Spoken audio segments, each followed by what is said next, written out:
Okay. Time to bang my head against practice problems. PP, woo, p, woo.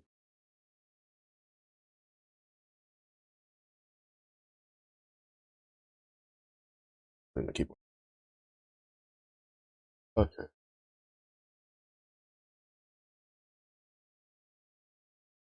So I was able to make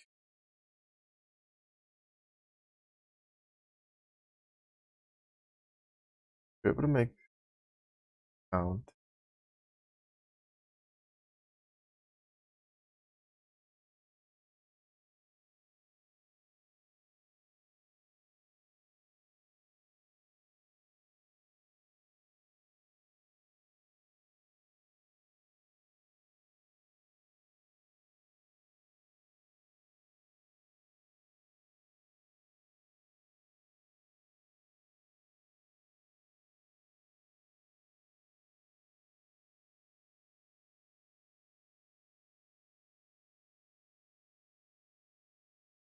Alright, let's see if we can go back and do something earlier.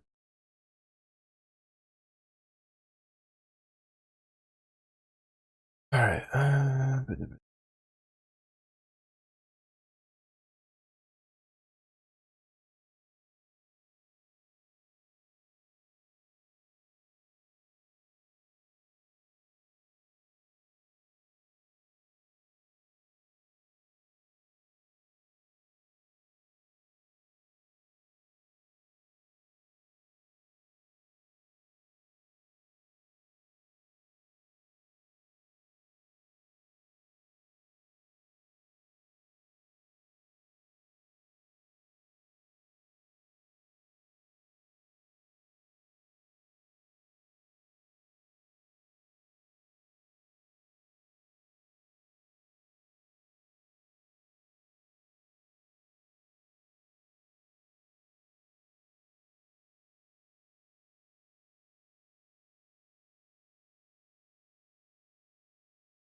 Oh, I kind of understand it.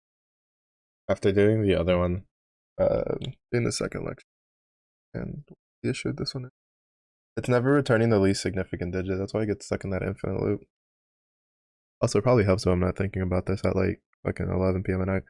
Uh, so we needed to return the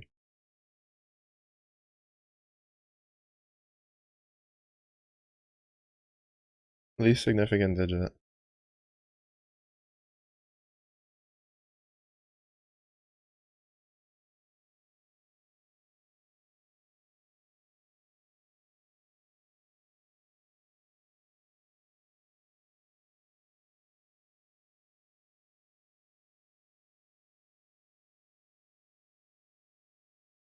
Yeah, it's like it's still not the solution, but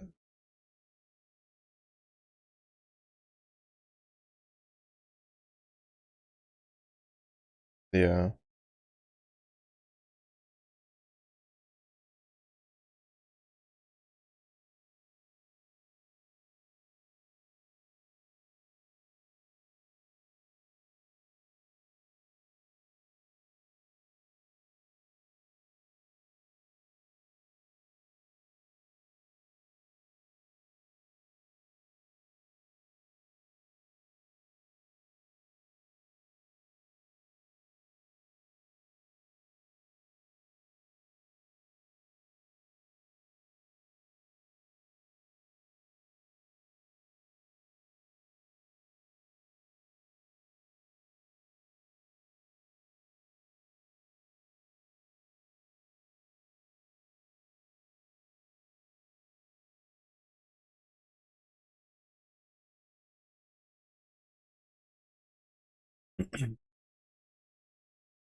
Uh,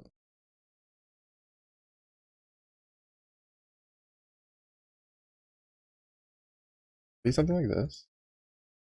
No, it's still. I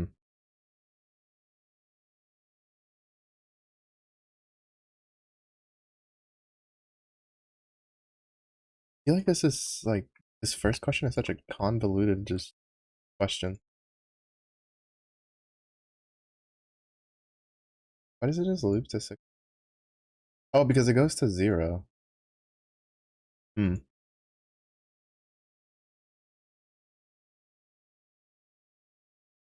Right. So then 60 minus zero is 60. So it's just gonna keep looping.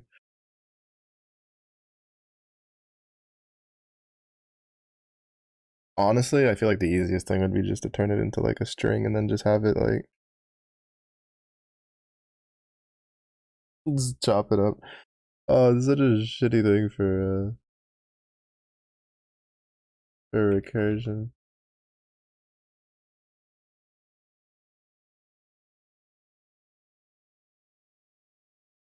This is like this. I don't really think it's the recursion part that sucks. I think it's just the mathematical part. Like it's so shit.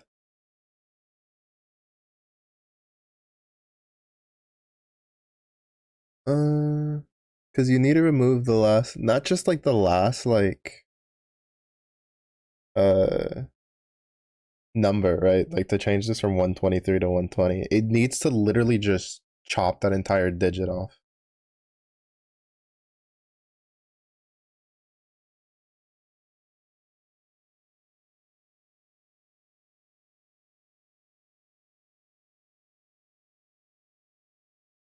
Like I would just do.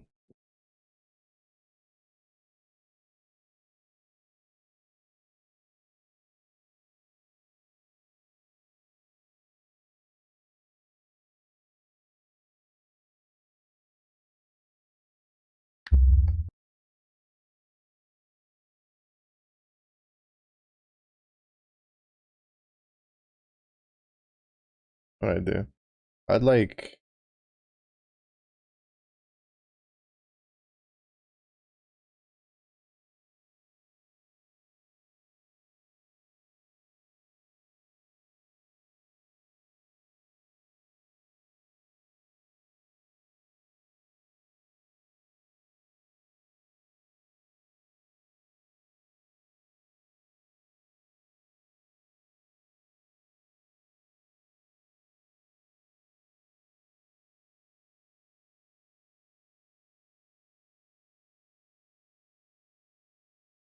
What would we turn into? I mean, I could turn it into.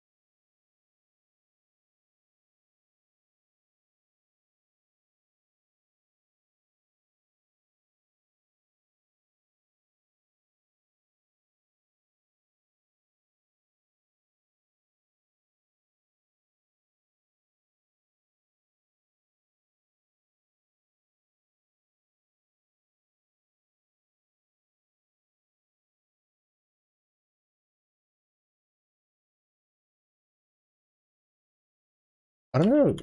That worked or. Oh, it's just gonna return. Oh, why is it returning one? It's gonna return. Oh, because it's a string, so it just keeps chopping it off.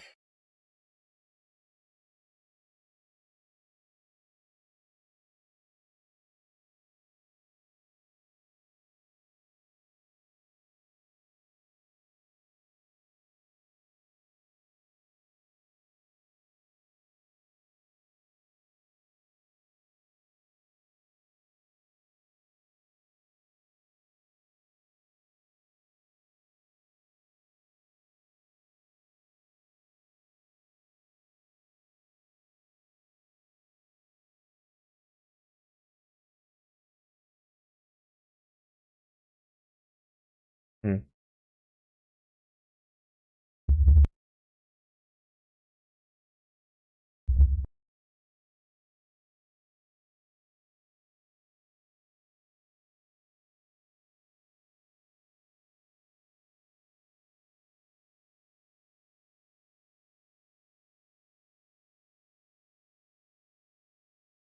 Why is it so big?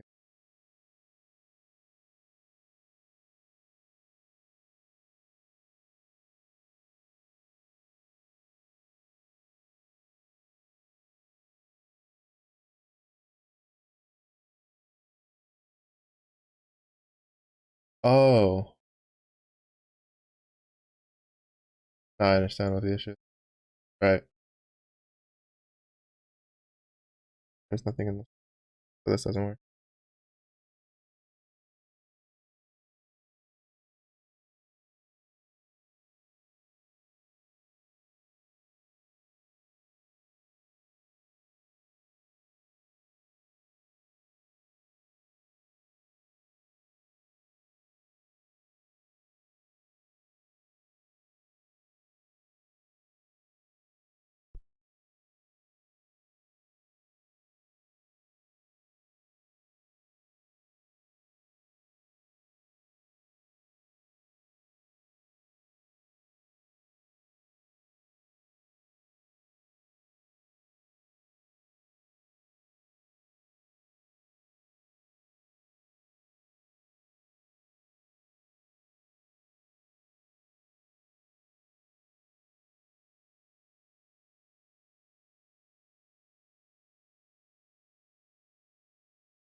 And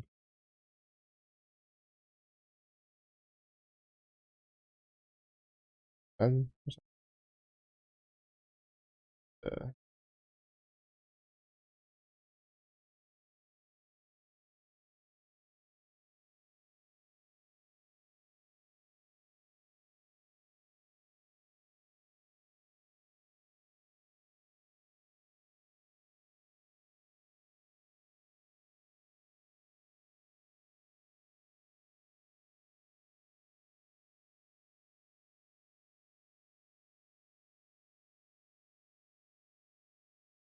I just have to remind myself of this. I forgot that I always forget about like the slash slash.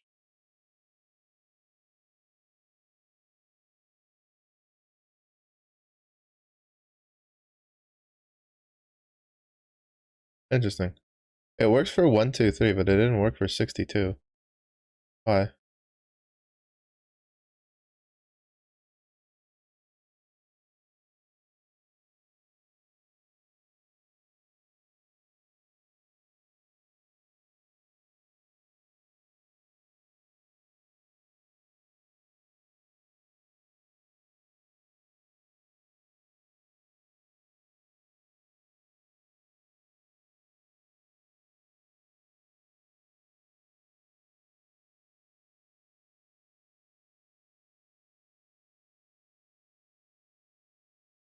Why does it go into a loop for 0?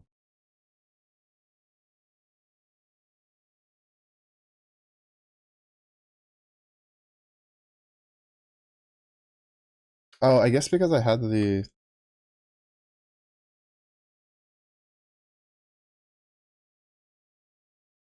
Okay, yeah. Like I have to have this, or else it just infinitely loops on itself. So this was part of the issue too. Was he didn't have a base case scenario for when it hit 0. Because I'm starting to realize, like, it's starting to click what the base cases are for. It's like the, what is it? The while loops, right? Like you'll have an infinite while loop as long as the condition for the while loop is being met or isn't being met.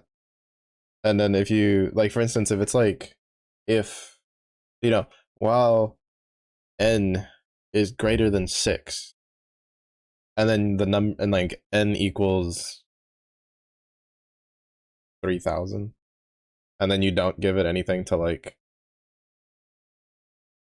chop the number down, and then it'll just infinitely keep looping upon itself because it's like, well, it's still greater than 6.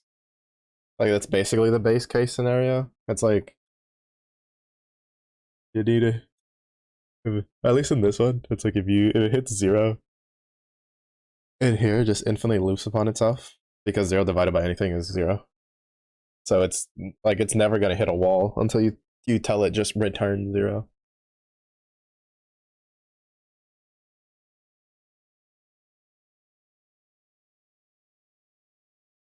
AKA, I was overthinking the problem.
Oh, I don't know why I voted.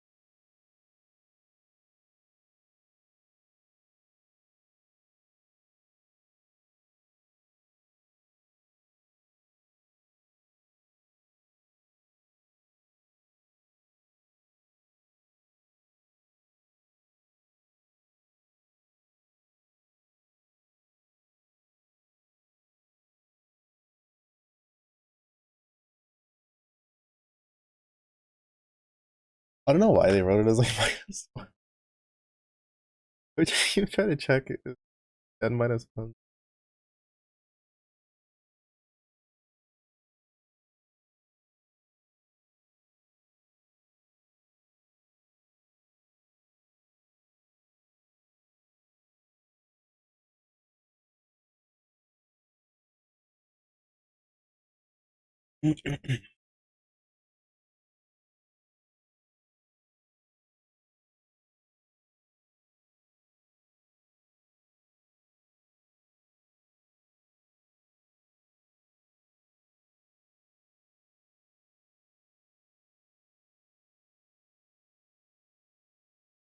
Oh, this is gonna pull from the dictionary.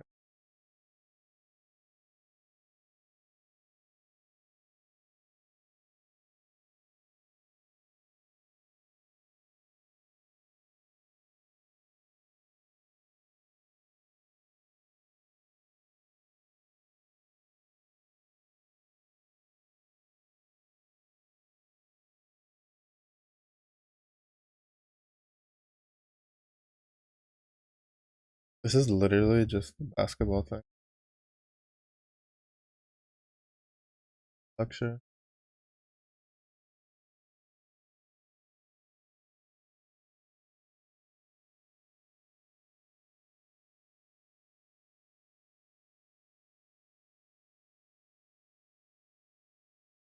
Fibonacci.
Then I need to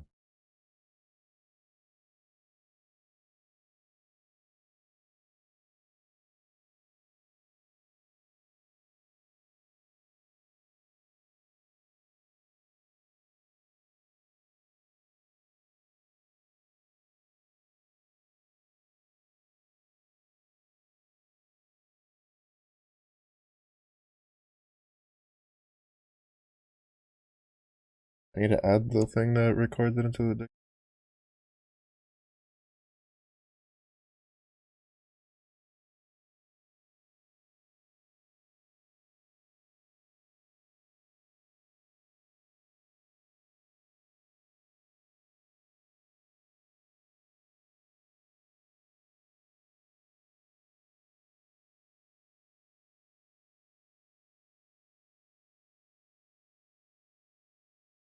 Oh, that's because. Oh, hello, please.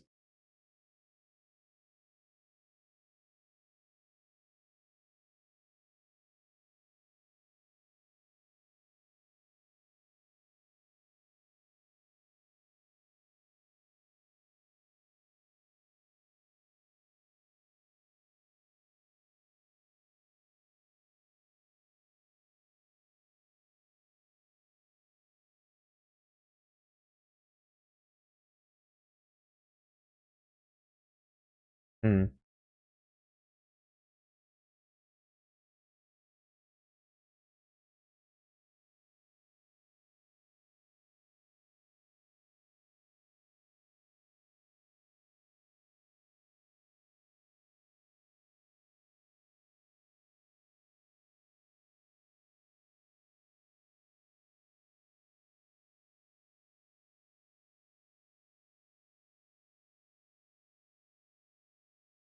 Oh, maybe I don't really need that because we're still returning the dictionary.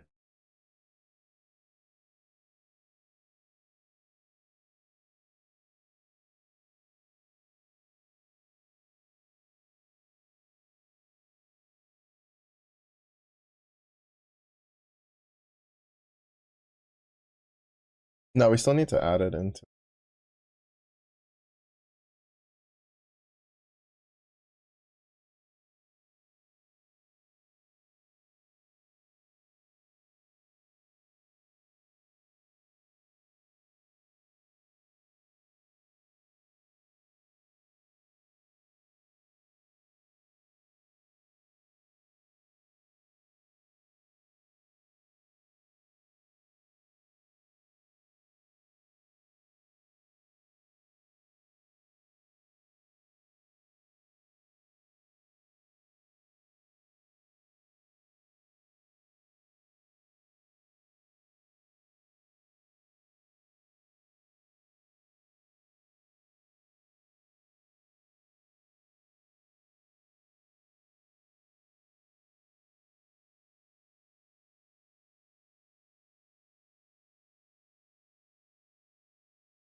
I think this needs to be at the top.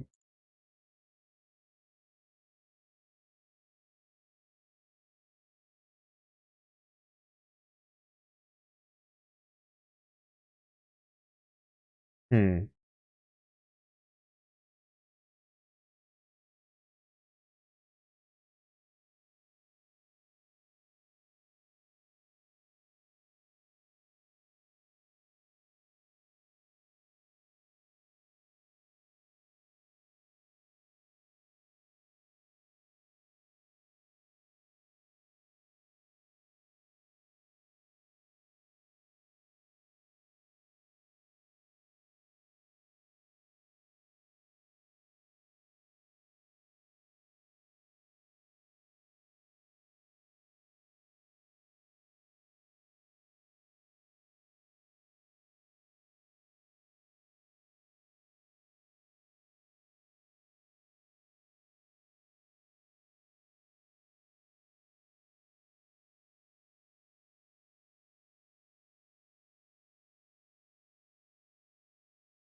Yeah, I think would work.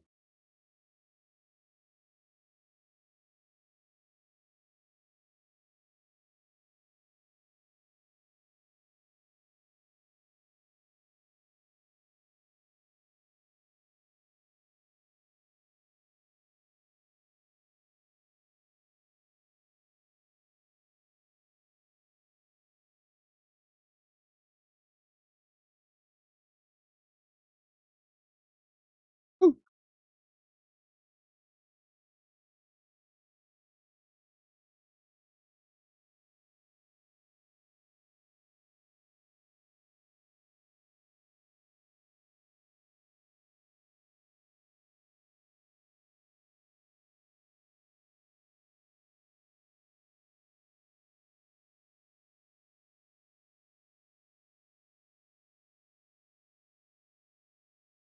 Hmm.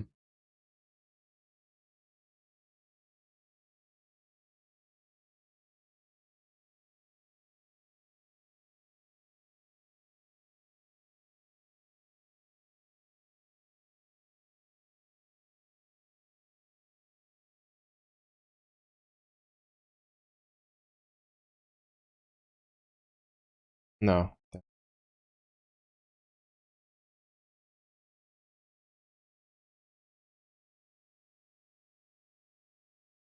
What does that send it into version depth?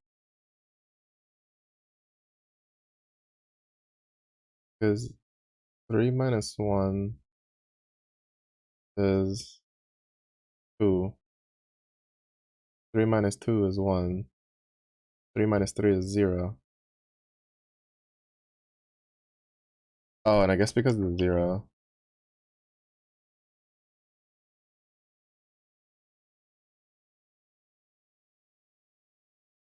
Right, but it's still. Oh, because it's still adding it together. Wait, why is this. Why would it print 4?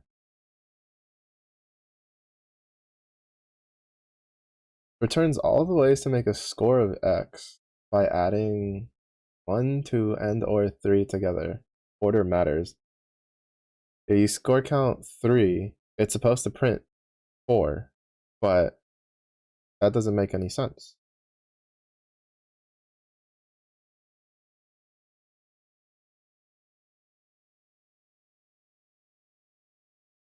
Oh wait, is it supposed to? Oh, it's supposed to. Oh, that's why. It's supposed. It's not supposed to. It's supposed to count how many different ways you can do that. And there is 4 different ways to do it.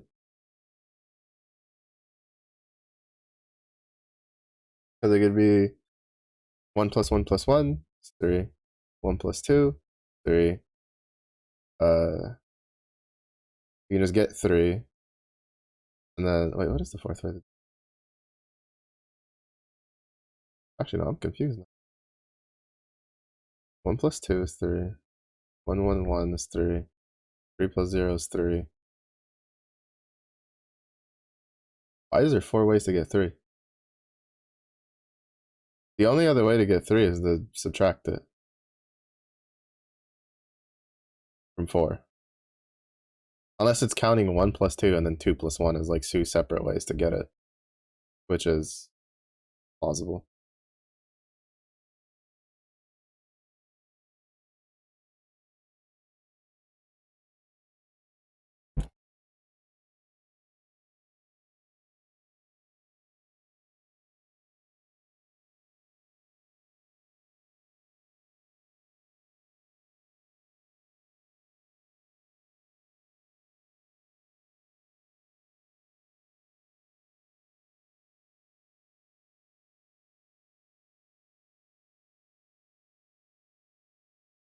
Right, that.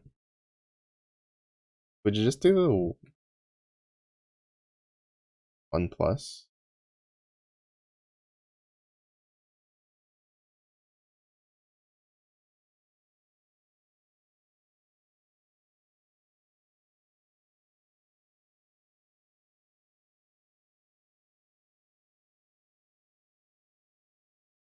No, I kind of figured it wouldn't work.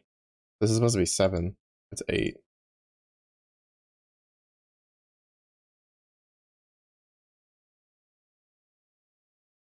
But then it becomes 6. But because 6 is just adding it together.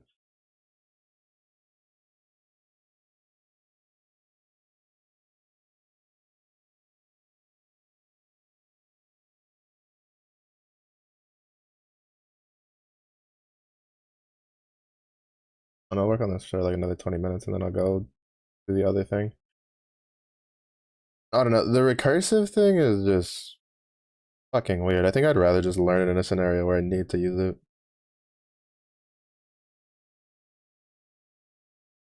As like, I just don't think they do a good job of teaching you how to like actually implement it. Like too many. This is like probably one of the more complicated, like, well, not really complicated, but convoluted things I've had to learn.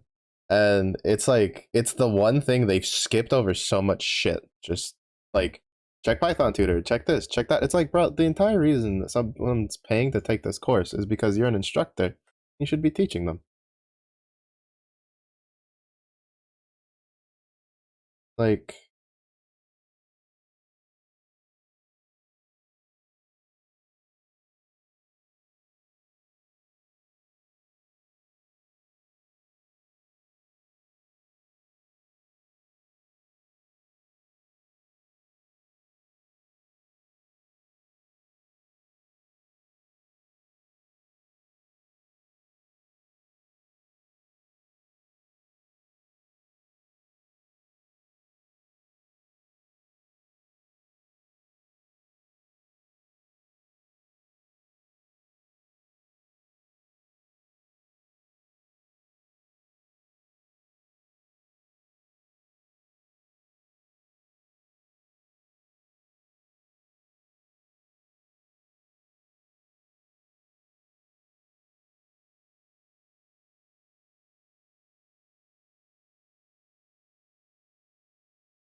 no, it's not gonna work because it's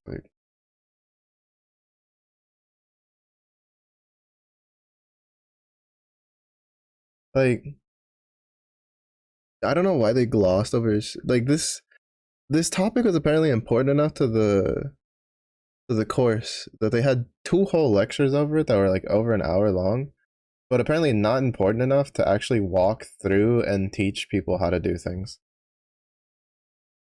Which at that point might raise the question of why then.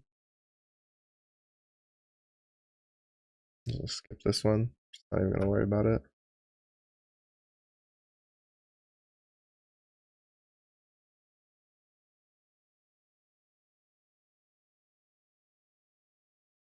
I already did that one. That one we did last night. See if we can do this one.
list one.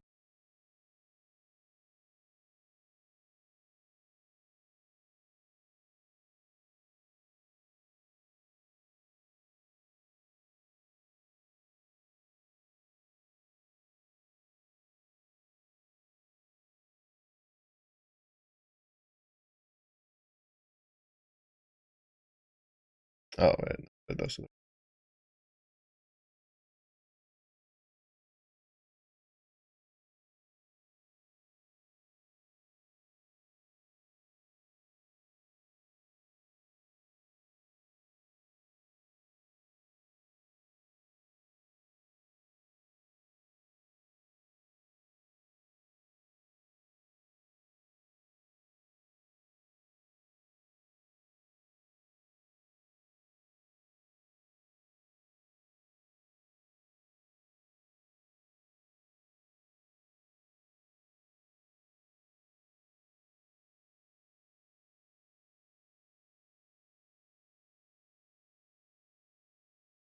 I hit delete.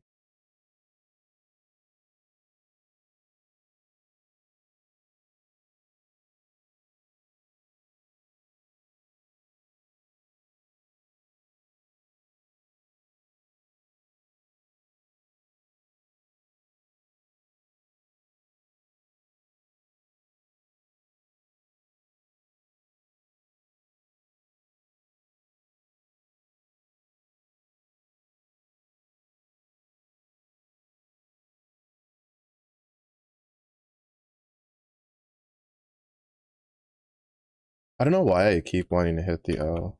I guess it's because it's like right next to the 0, and for some weird reason.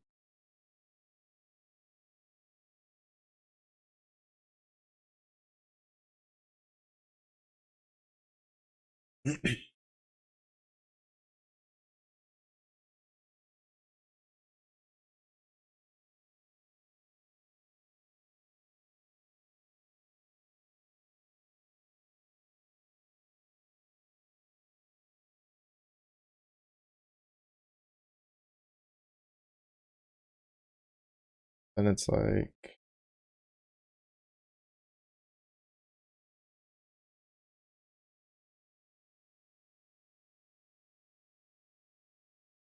return length of L.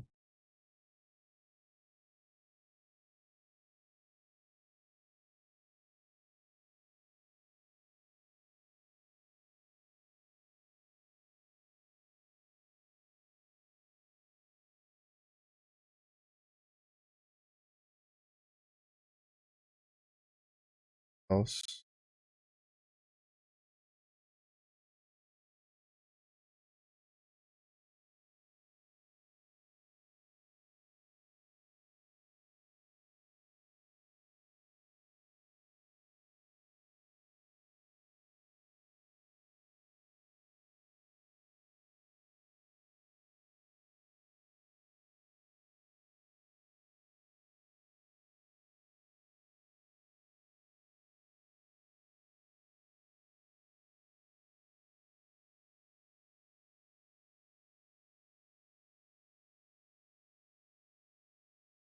This isn't gonna add it together though, is the main problem.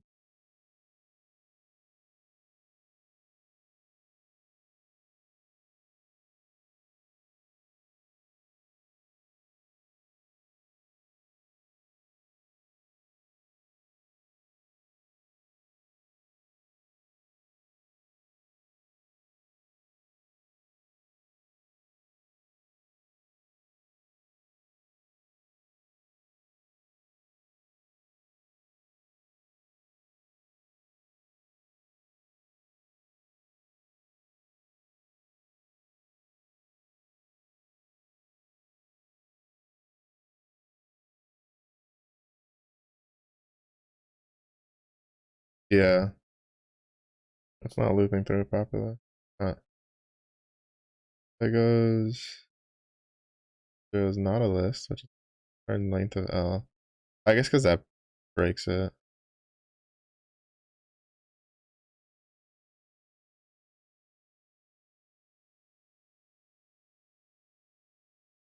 Hmm.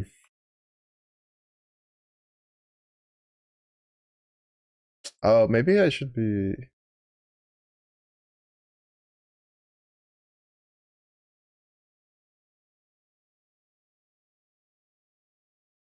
a for loop, maybe?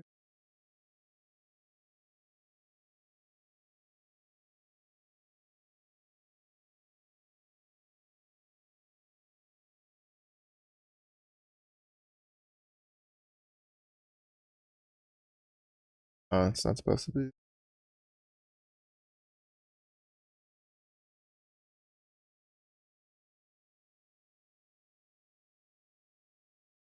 It's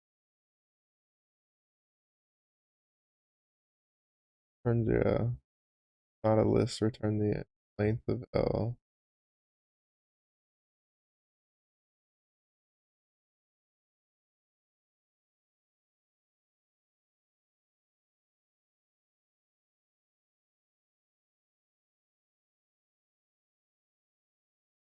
Oh, right, the type first thing.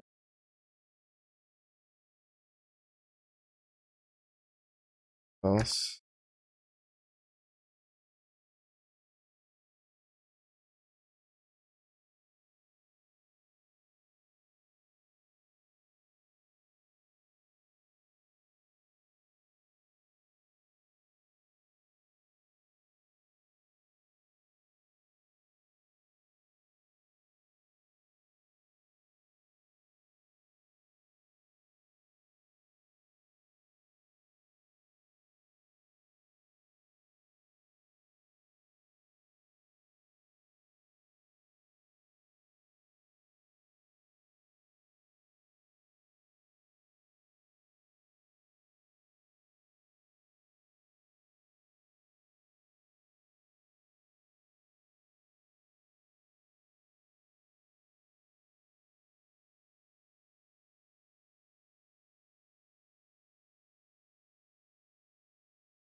First. Plus.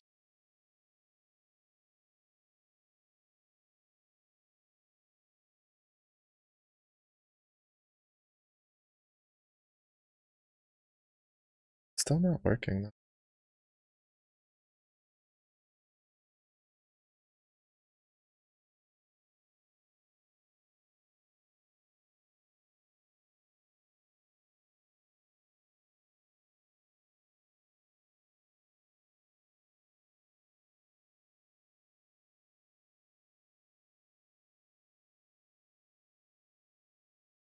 Ah. Oh, it's probably because this the bubble Nemo. Oh, coding. Yeah, I picked it up like I think it'll be a month after this week. This week will be a month. Like later this week. I need it. Yeah, trying to learn.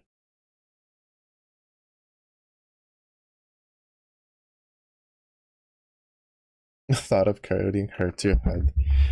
I mean, to be fair, like the first time I tried coding back in high school, like it made me want to bang my head through a wall. But I think that was when I was trying to learn. I think it was like Java or like HTML or something. I don't think it was like actual coding. Coding. I think it was like web stuff.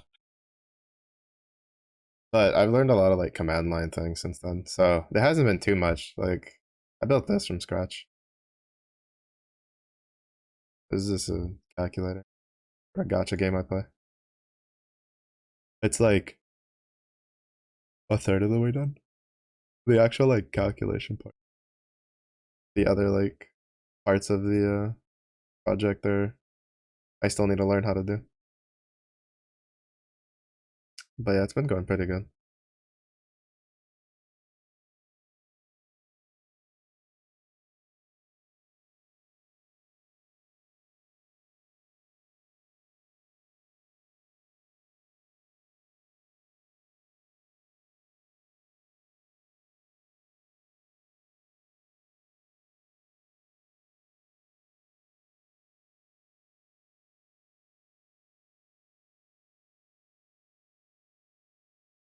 Okay, we're getting somewhere. It's definitely not 5 though, I can tell you that much.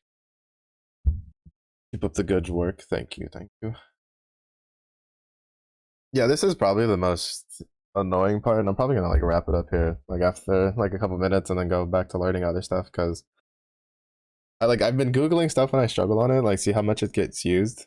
And for the most part, this I don't know if it's just they don't do a good job of teaching it, or if it's just that much of a convoluted idea. But kind of like looking into it, the gist of it was people were just like, hey, you might use it, you probably won't, but you know, I guess it doesn't hurt to know how to use it, kind of deal. You know, shrug shoulders. So kind of just been trying to give it a decent try, like learning it, and then if I have to like learn it after I get work for it, then sure, fine. But I don't feel like banging my head against it much more than I already have, since it's not something that's like consistently used. It seems like it has its applications, but it's not like everything else I've learned where you're gonna be using it on like a daily basis.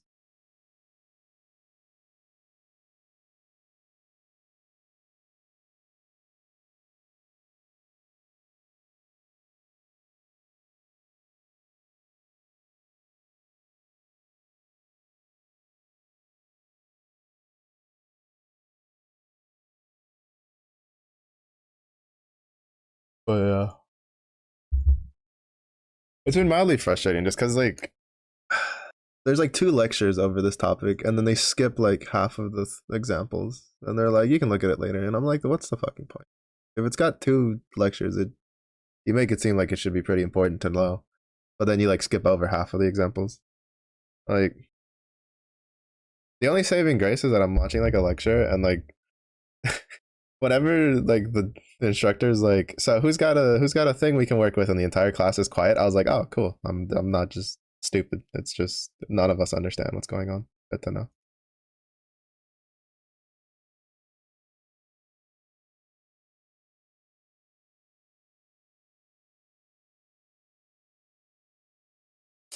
Uh, Iterating through the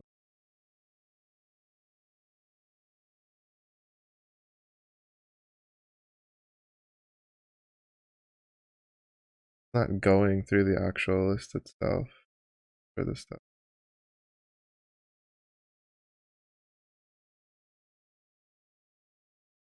Even though I should.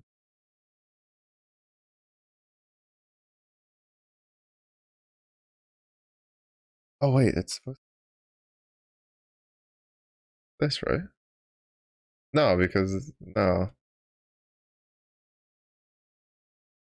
Not like a legitimate class. MIT has this open courseware thing, and I'm following along on that. And then there's like another like open online course that I'm gonna start today to kind of like make sure I understand everything else. So yeah, so I've been so they have like the video lectures recorded, and I'm watching that, which is nice because I can like pause it to like actually work through the stuff. Because there's a couple of spots where it's like, you know, they're like, here, you know, like in class, work on this. But then since it's like a video, they skip the pause, so I have to like pause the video. Okay, looking at Python 2D, it's not making it to like the lower part of my turns B.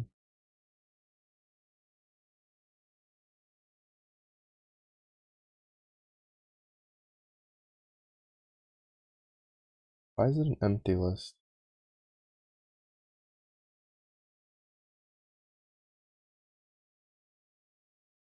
Why isn't that going to the next list? It doesn't.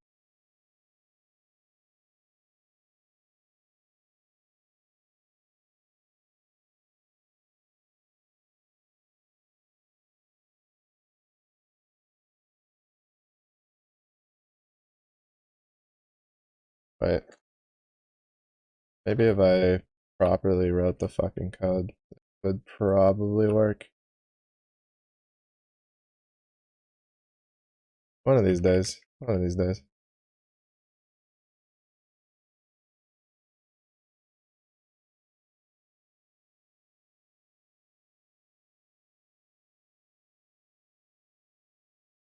One of these days, if I could just write the code correctly the first time, I wouldn't be sitting here breaking my brain.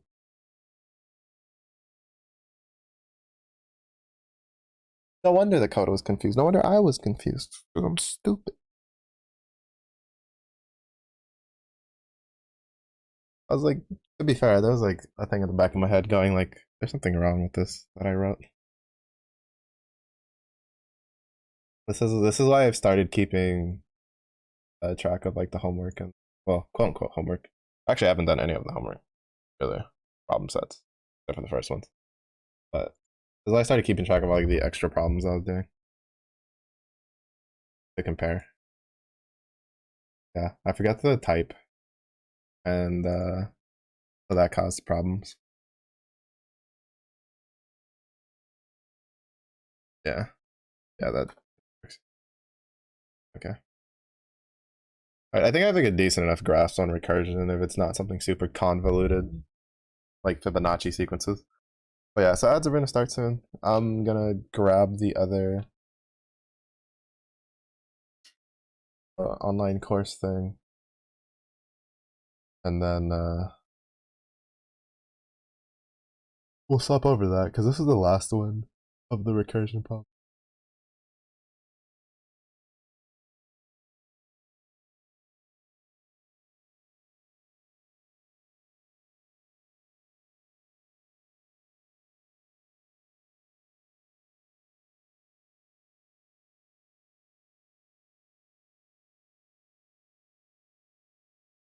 The way taskbar. This.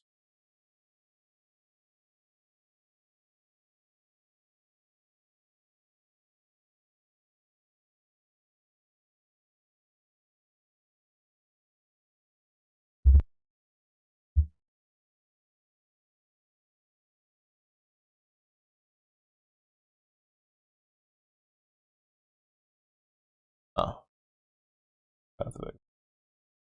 I decided to like combine my tab that I had like for gaming stuff. And that's why I started putting on my workstation. Started putting all my coding related tabs.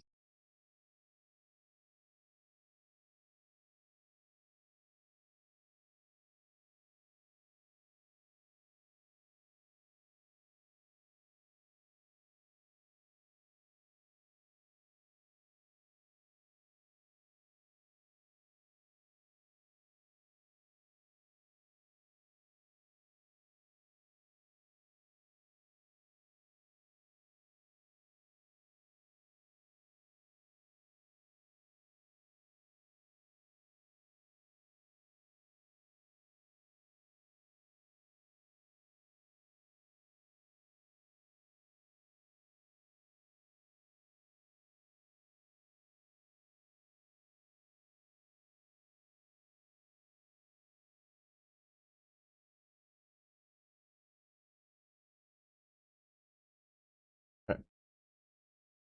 Time to read. Oh.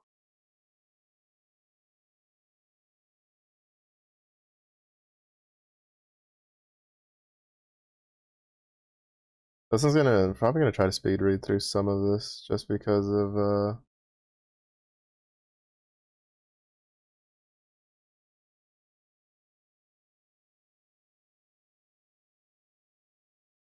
like I'm kind of starting from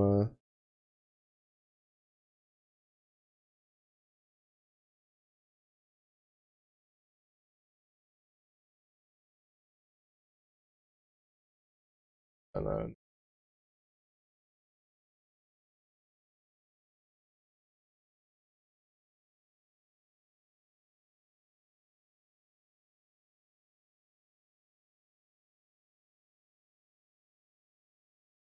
it legitimately just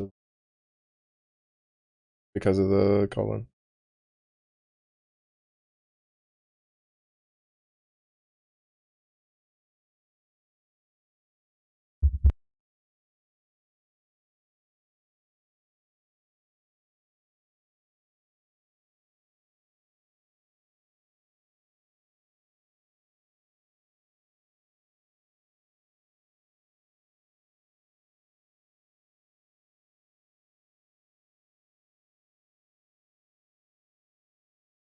First novels.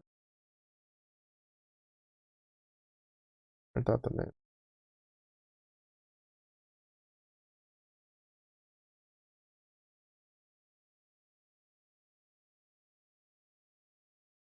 Oh, this is like very old hand in comparison to the other one. Honestly, I don't even think I need to do these like super easy ones. Uh, let's see.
Kind of sad I didn't like find out about this MOOC thing until after it had gotten pretty far along in the MIT one, because this would have been nice to run alongside it. Even though it doesn't match up like perfectly, it still would have been pretty good.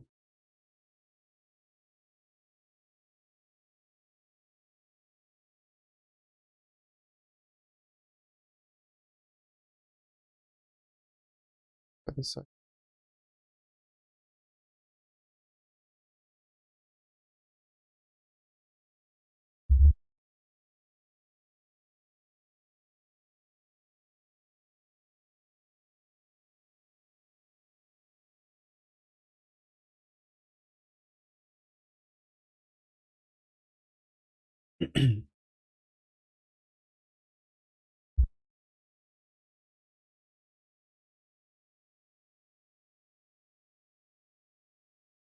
oh, whatever should make an account for this.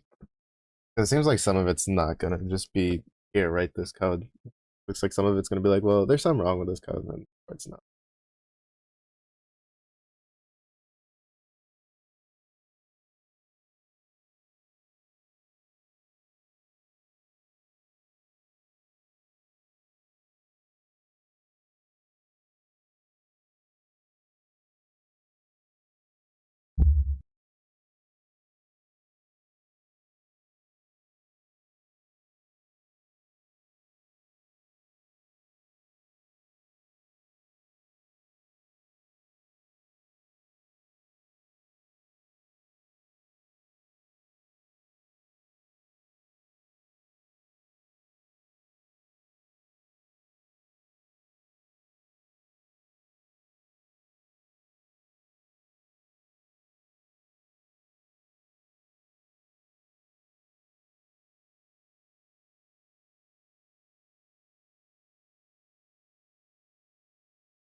All right, I almost forgot.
Hmm. F string.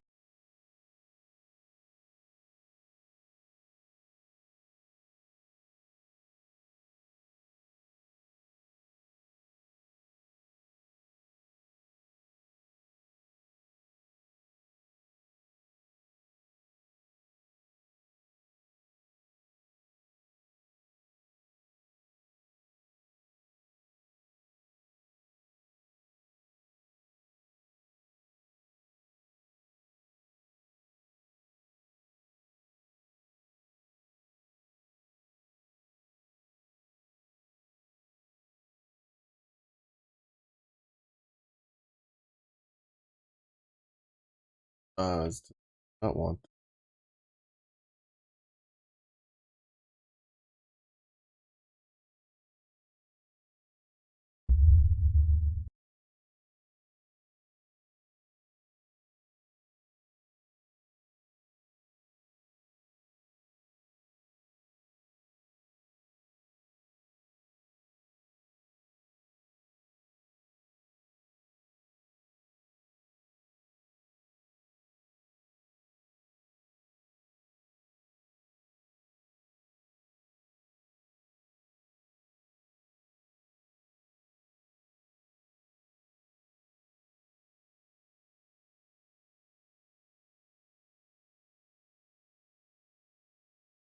Oh, so she.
Right work. They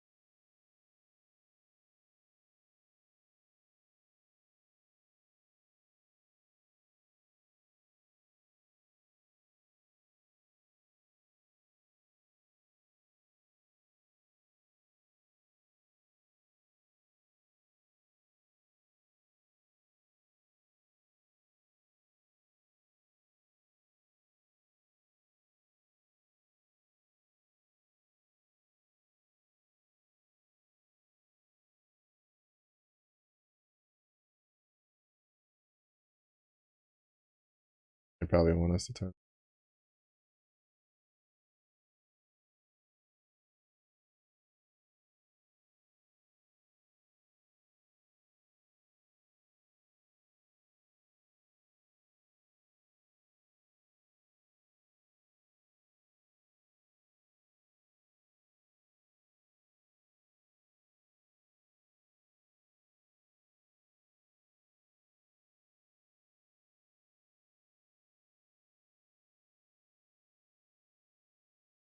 Oh, wait.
For what they want.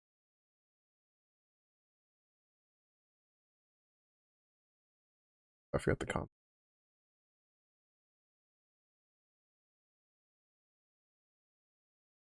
Oh, put the comma in the wrong spot, bro. Much of a gamer, dog.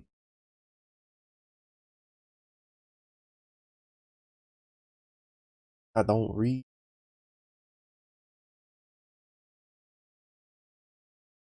Oh, they don't want the spaces and parentheses. I thought it was kind of weird, but you know.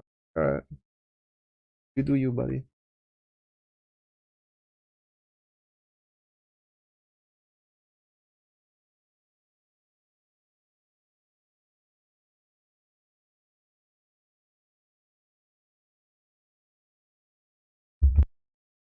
telling you, I don't read.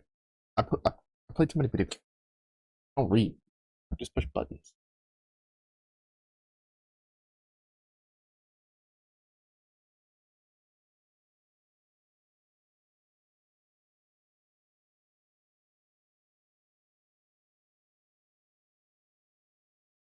The print one I actually didn't know about. Or you can just do this for putting space in between things. I think it might have been like kind of glossed over in the MIT. Or like not glossed over, but it might have been like kind of like off commented like, oh, by the way, you can do this. But they didn't. But then we haven't really had to use it for.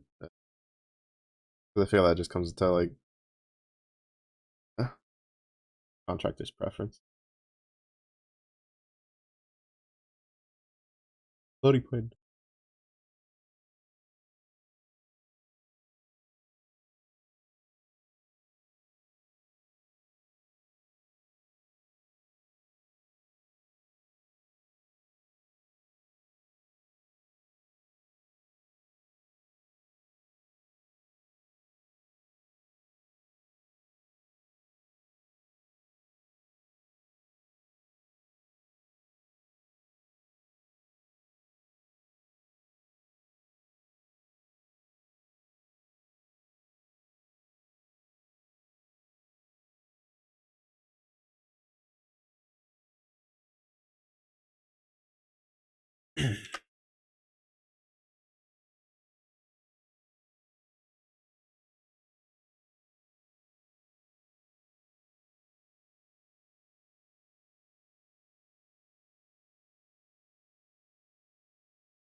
Is this one?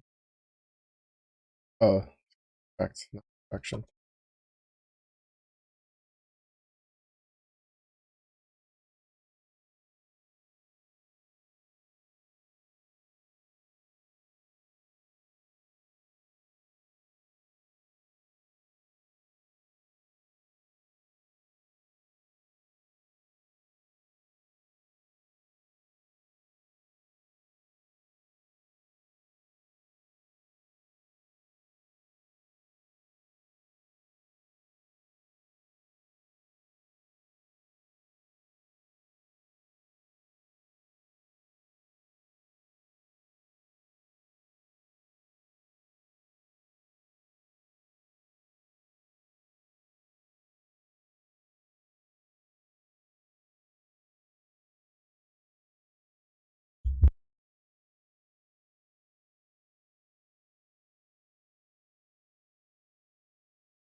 Oh, there's something we didn't get. However, the print command is given additional argument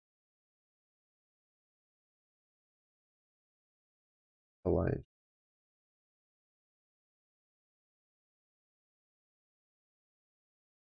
The entire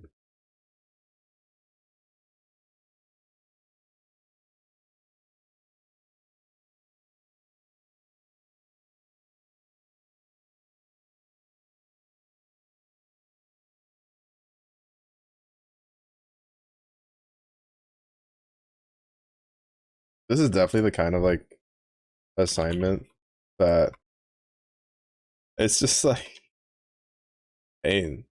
But this is like the actual basic repetition style that's really good.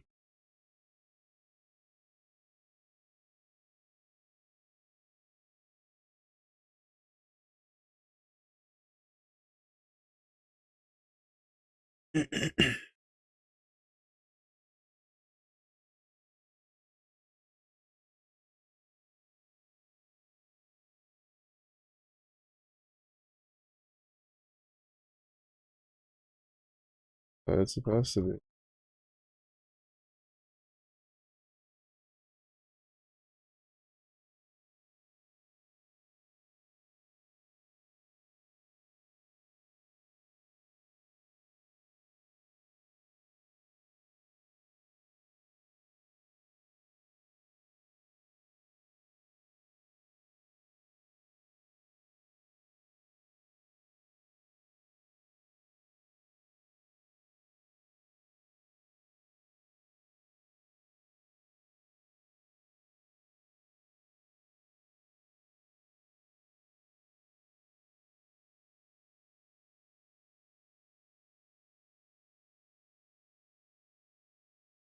That end equals one. I have like some faint recollection of it. I don't know if it's from the program or from just like reading random Stack Overflow stuff up.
That a type.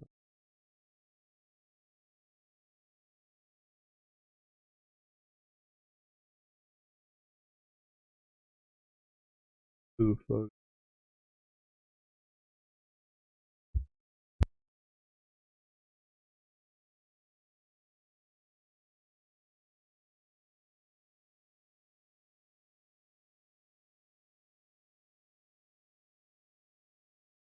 From the operand. Oh, interesting. That's not something they talked about. Or again, they probably like side mentioned it and then carried on. Vision, there's an exception to the rule.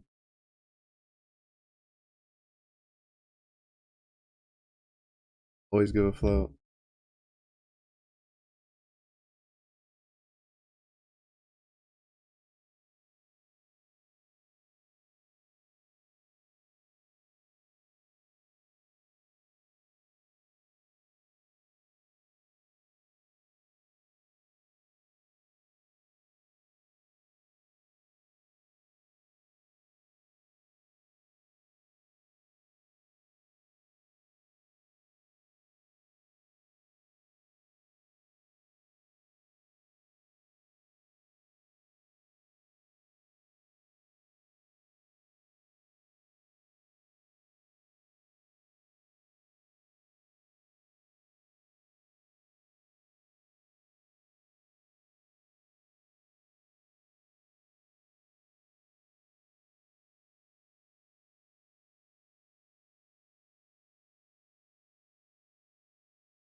string.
Most of the stuff's like, well, pretty basic stuff, but it's also just stuff I repeatedly drilled into my head doing the gotcha calculator.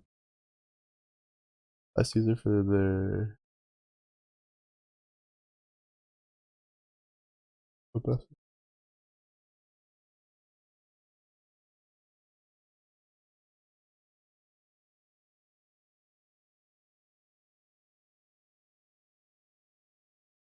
But it's still a good like recap.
I slightly chopped down what they wanted me to type in there for the name of it.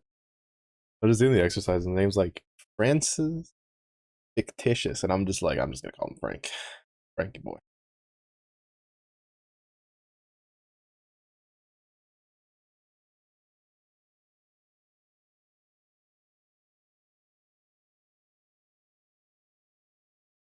Can you just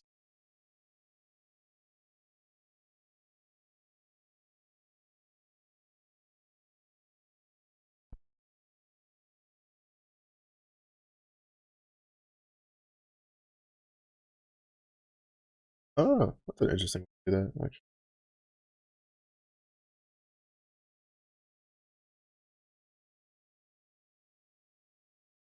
And I feel like you could no, that's probably still do that over here.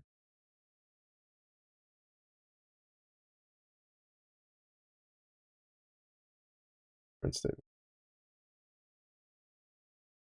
Well, I guess it won't be under print, it'll be under return.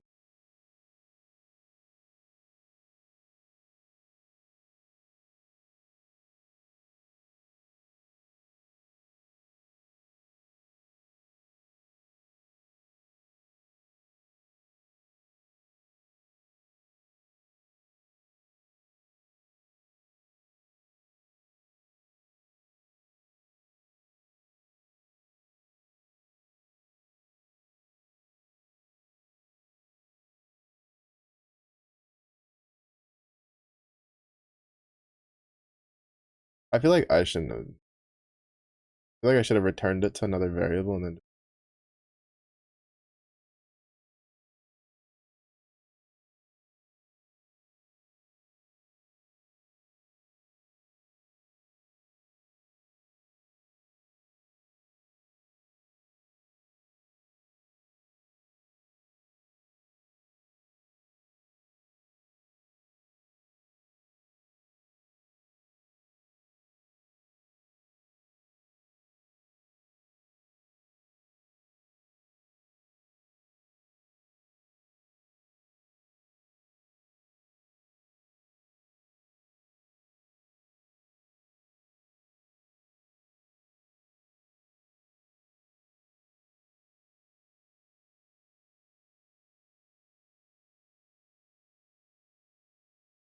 Can't tell if like this is actually like good to do here, or if it would just be cleaner just to have the function call.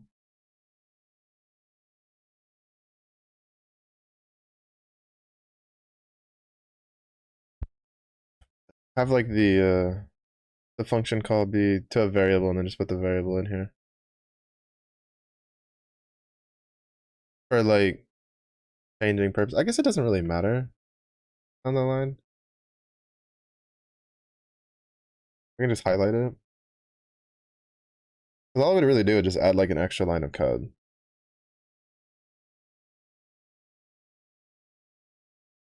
For no real gain, technically. Except for maybe like future debugging being slightly easier. Alright, never mind. Gotta go back to setting. I just got sidetracked.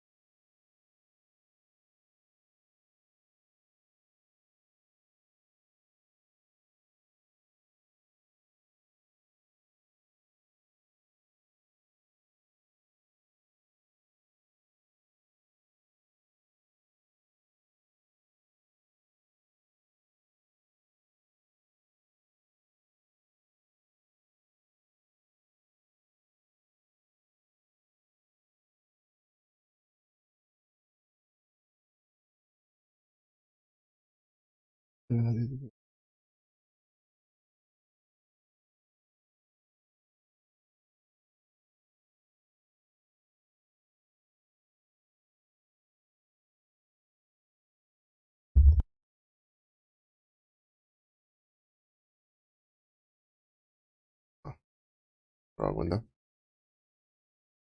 Code program.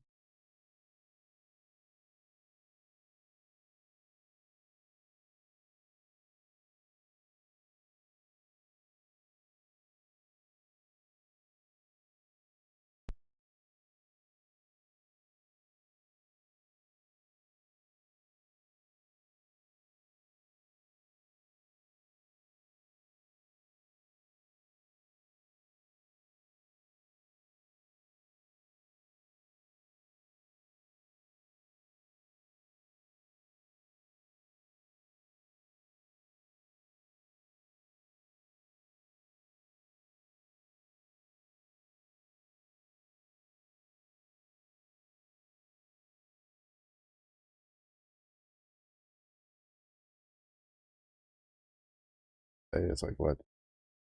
60 seconds time.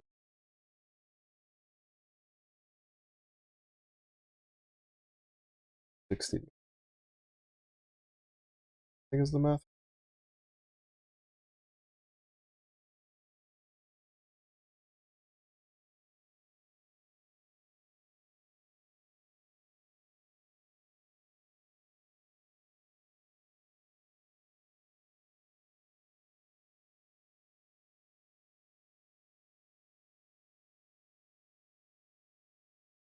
Yeah.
Was it an invalid send? Oh, because I put a space.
Must be not.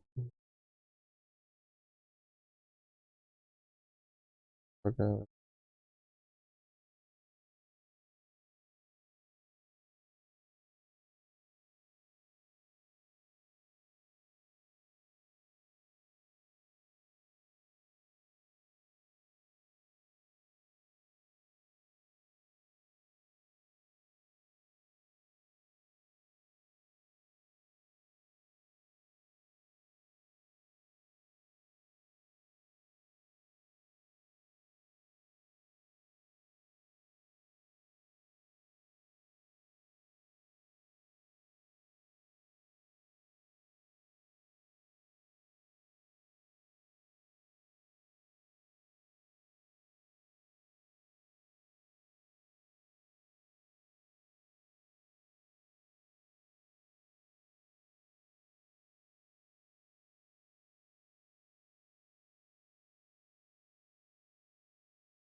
How much ass?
Honestly, I think it's just like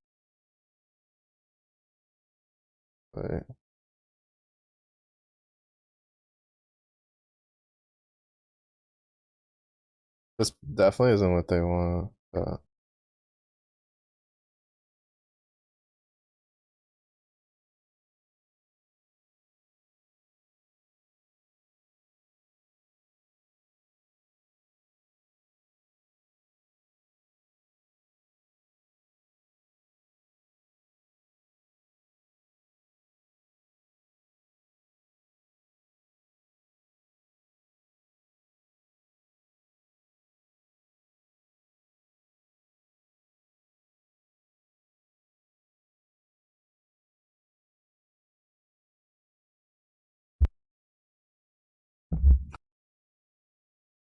I'm just gonna like kind of skip over the rest of these because I've basically beaten this to death in here.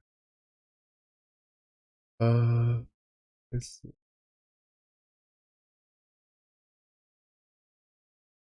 Typical food expedient. Acid. Week they eat. Ask for the price of a typical student lunch. Money spent on groceries. Based on the information. Program calculates the user's typical food expenditure weekly.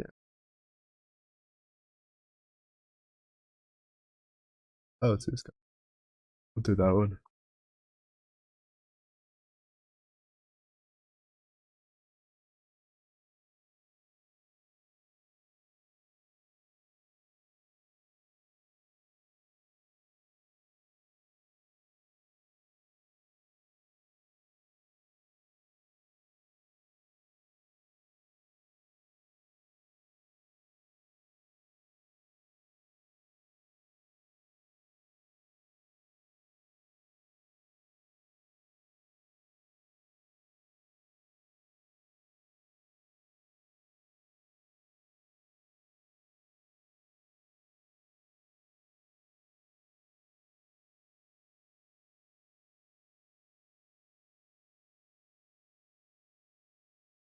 I was about to cast it as a float into casting it as a. Right. Right, please.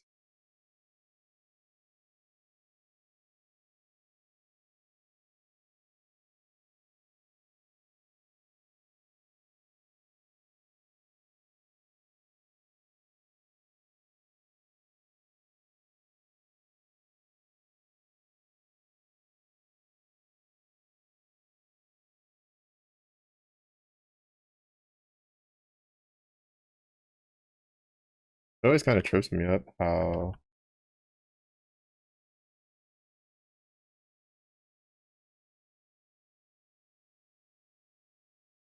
it'll just instantly tell you, like, put the X when you're like still writing the line. But it's like, bro, you not see I'm typing here.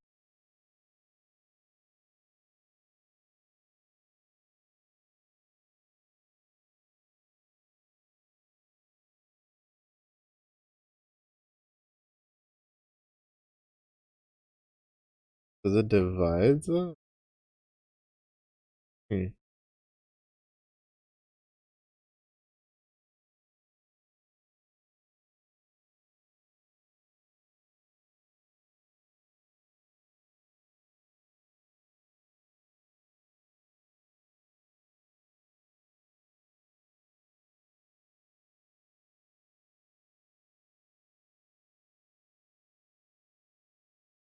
Does it just go 4 times 2.5 divided by 7 plus 5 divided by 7? Is that how it gets 5.5?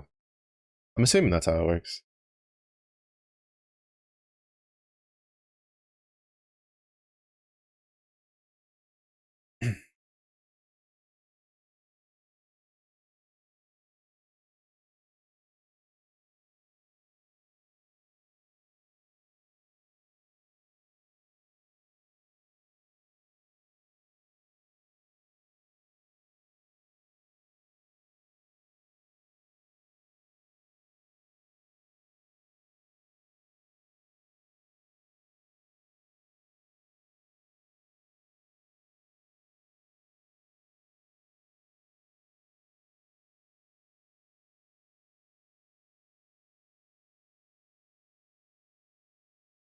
Yeah, okay, that is how that works.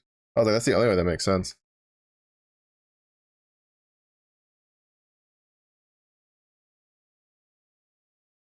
Your weekly, your average weekly.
What's the number?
Couch.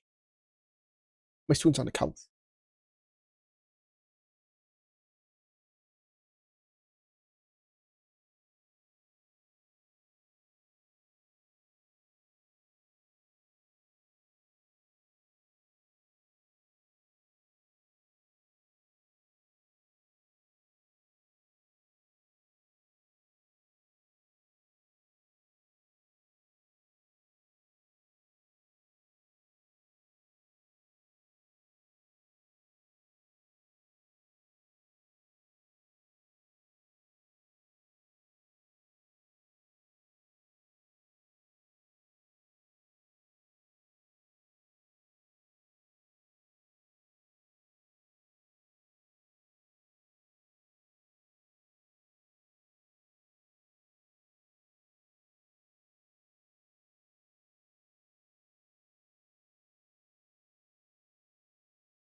Oh, right. I forgot to cast that as a.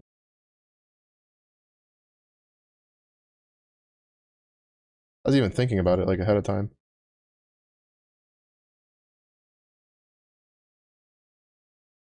I still forgot to put the double slash.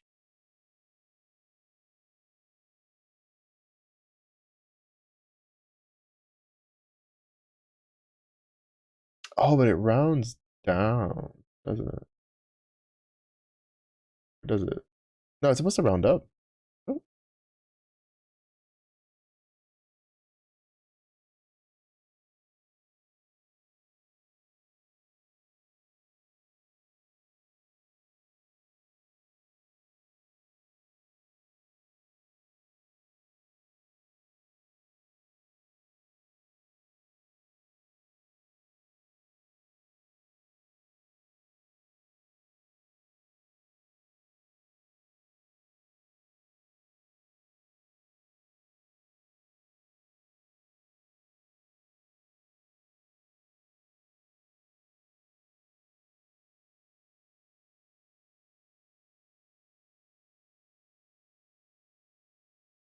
I would say for the code for this, it'd be.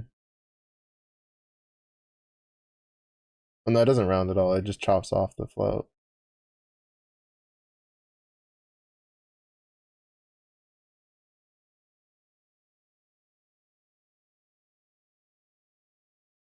So then it'd probably just be like something like if group.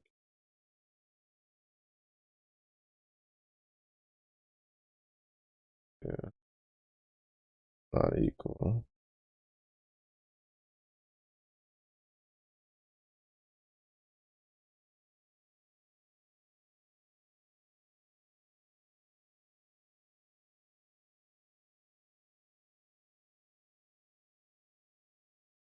Right? No, that's for if it's even.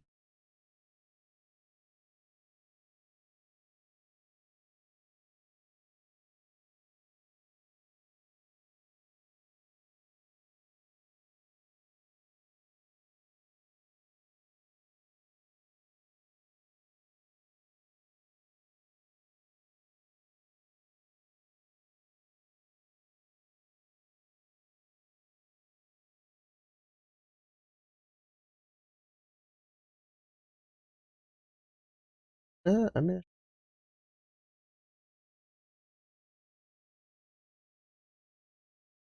let's see if it works.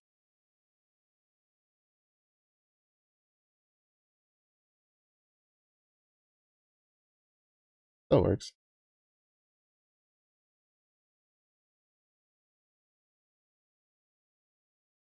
I guess it still kind of works because if it's like an would it?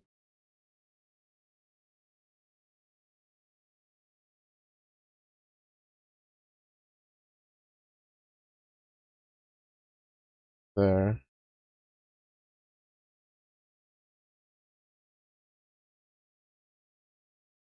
Yeah, no, it seems to work.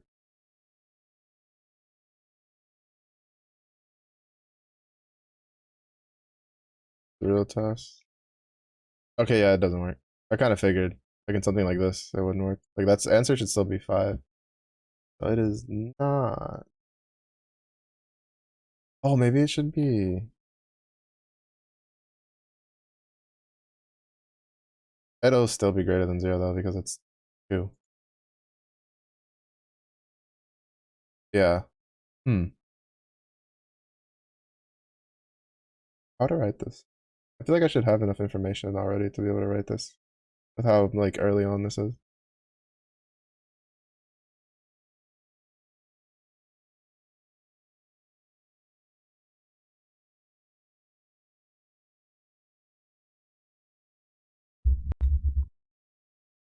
Because the problem is like this won't work because this number is not like 2 does not work into anything that's not even.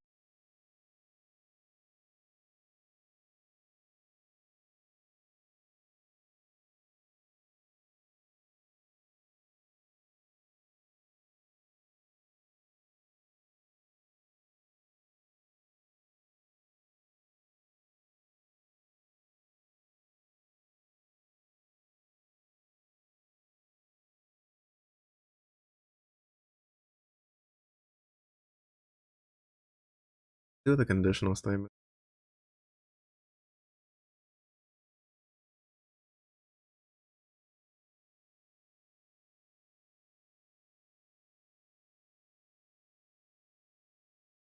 Really, there's a way to solve this without a conditional statement.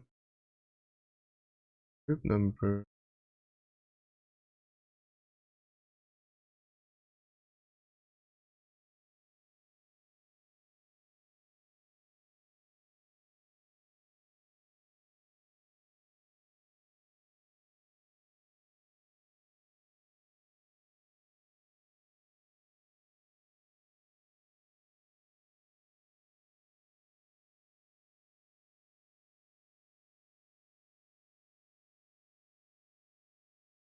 Yeah, I don't know how they would want to do this.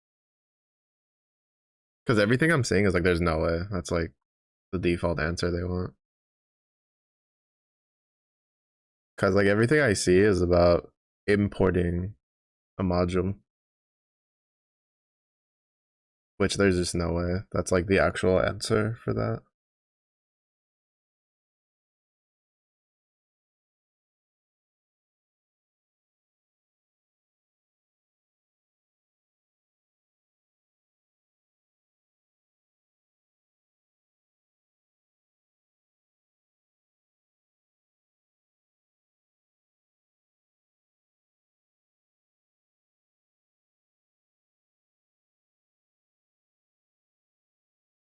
Oh, what if I go?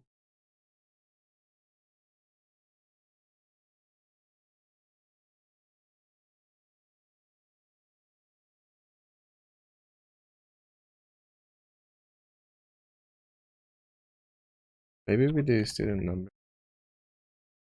or with group size instead. Would that work?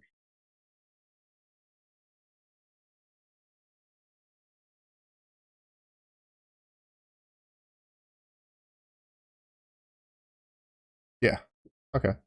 Cool. That's how it works. I knew there was a way. My brain, it's just I need to like this is why I need like projects and stuff because it helps me like untangle all the different things because my brain just thinks in like 20 different directions.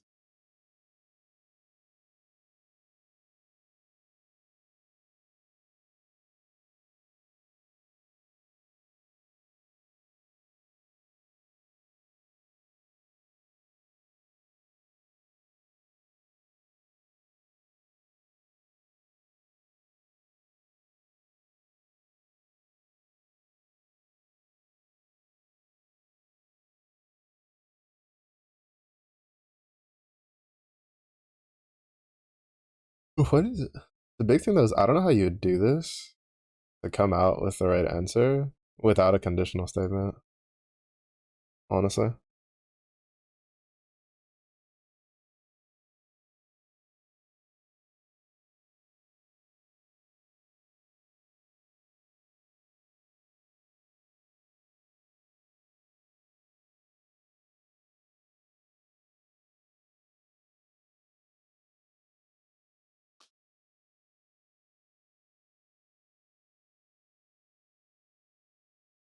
there's no positive.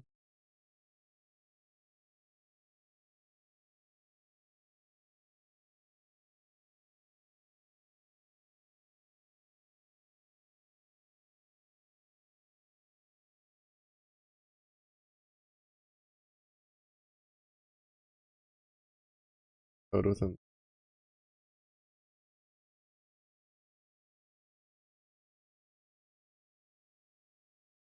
Recognize that a block of code is part of. Oh, is part of a condition.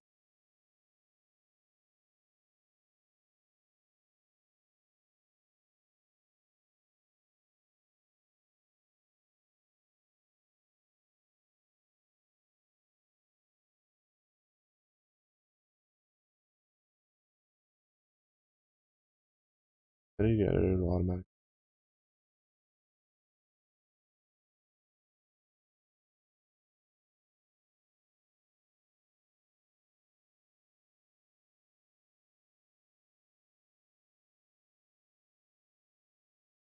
Otherwise, do nothing.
Yes.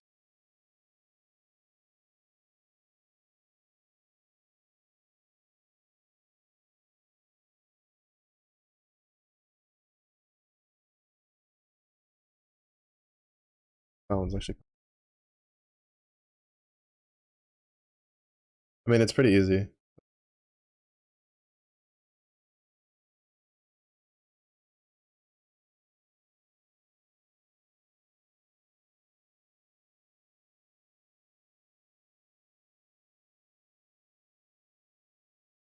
It's less than O for sure. For real, for real.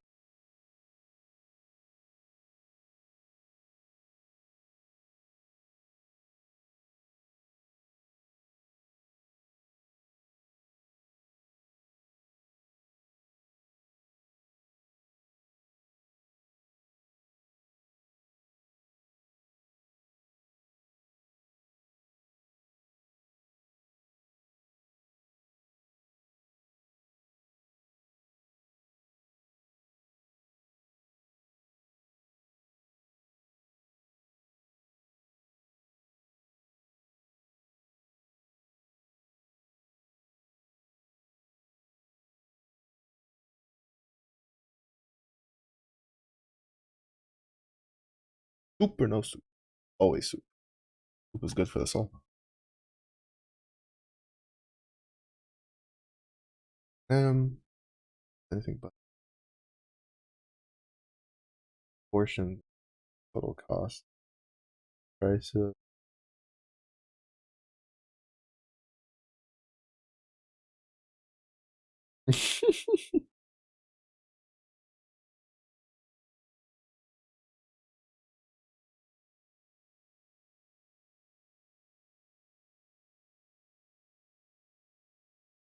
No soup for you.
Right, because it's a string and not a variable.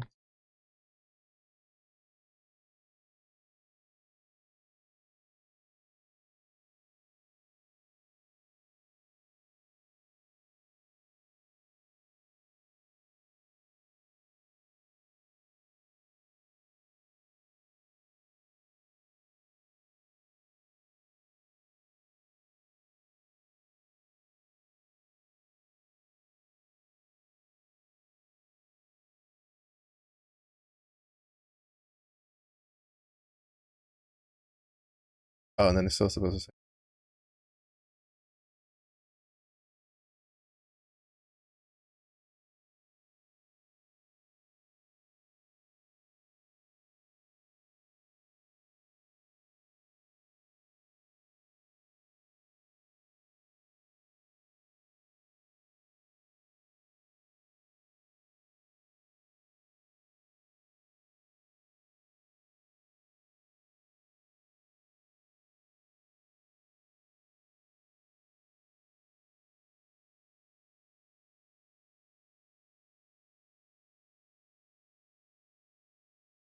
Oh, right, you have to capitalize it. Yeah, that's kind of like the scuffed end of it.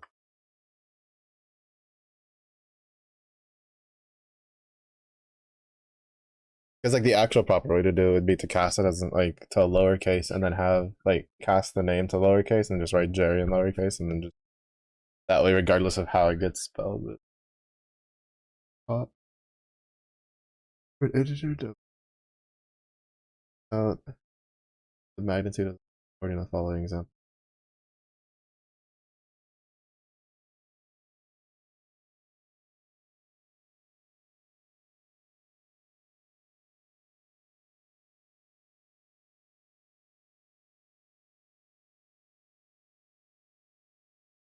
I'm kind of skipping ahead here because this is just I'm supposed to only be using if statements at this point, but like I'm still too far ahead for that.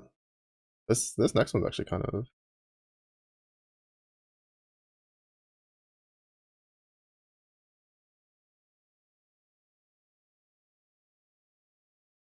because it kind of like tackles a bit of the questions I've had where it's like if versus l like elif statements, and in this case like I haven't had very many situations where writing one or the other really affected the code in the long run. Like it was kind of a case where the if statement, like even if I did multiple if statements, they would never all be true. And if I did else if statements, it wouldn't chop out answers that were supposed to be. But this is one where like if I wrote else if, it wouldn't give the results that they want.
Values Boolean expression.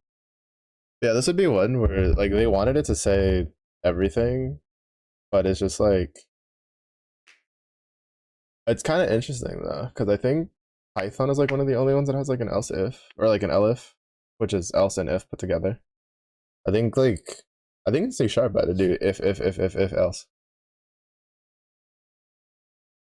which I think required me to be a bit more stringent, or like I guess makes the code like you have to write it out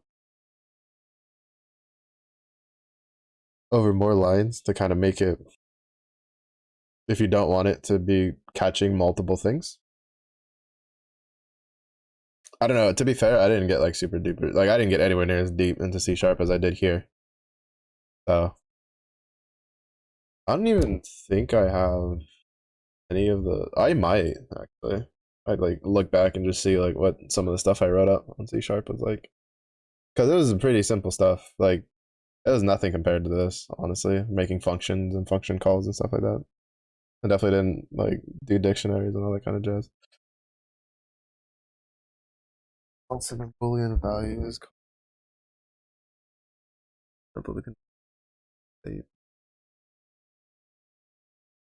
Words condition used interchangeably.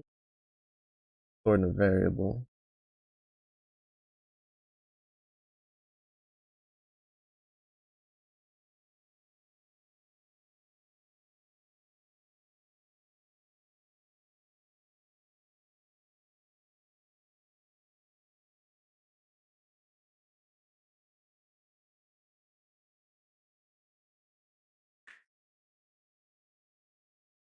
Actually work.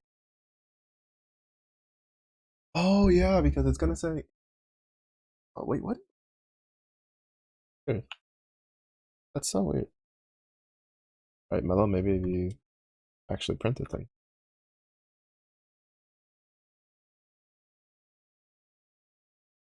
I don't know why my brain keeps trying to put a one instead of an A.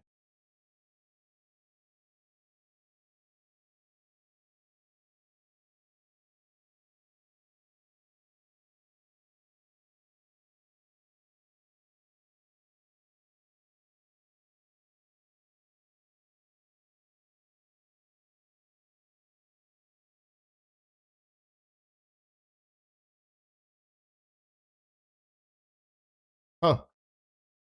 I guess in the case of an if statement, if you're not specifying that it's false, it won't run. Interesting.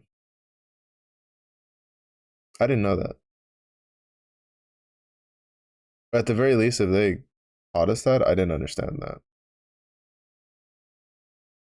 Which is kind of a big thing to know. Because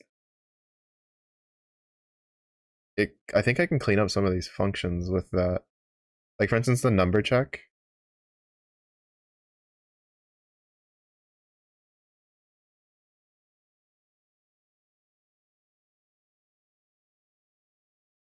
Like we probably don't need the equals true. Well, I mean, it doesn't really matter in this case. I don't think so. I really don't.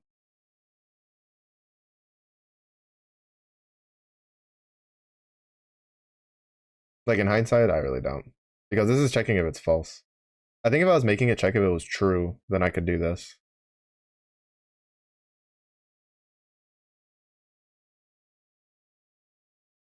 I mean, I could flip it, right? But the problem is that I need it to like repeat itself, so for this it wouldn't work. Because I don't want it to like just kill the program. Because if I wanted it to stop the program here, it would just be if number check, return int number, else, you know, like else return raw like not an integer.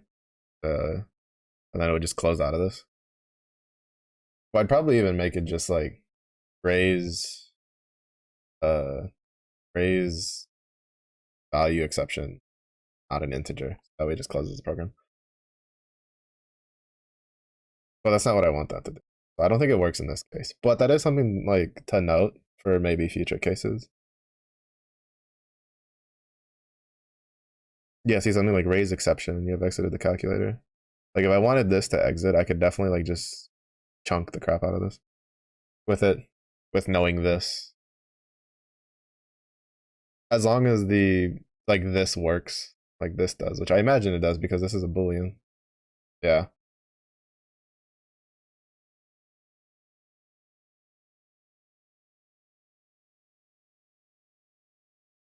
But I didn't know that. I didn't know that if it was false, it wouldn't run it. Like it has to be true. Good to know.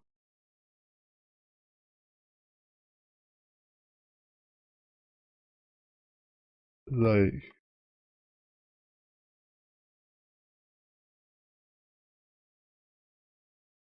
I mean, I guess you could have just tested like this, right?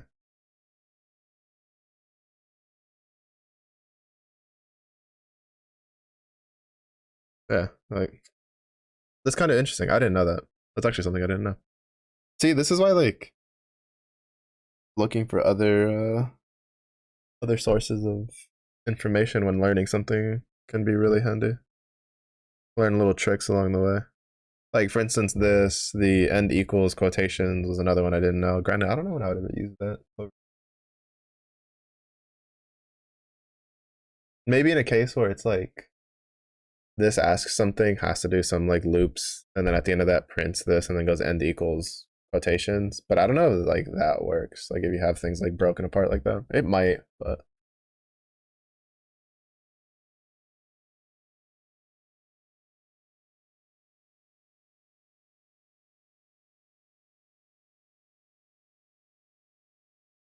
please write a program asks the user if two numbers for two numbers and an operation. If the operation is add, multiply, or subtract, the program should calculate and print out the result of the operation with the given numbers. If the user types in anything else, the program should print out nothing. They should be given the Willy Wonka, you get nothing. I said good days.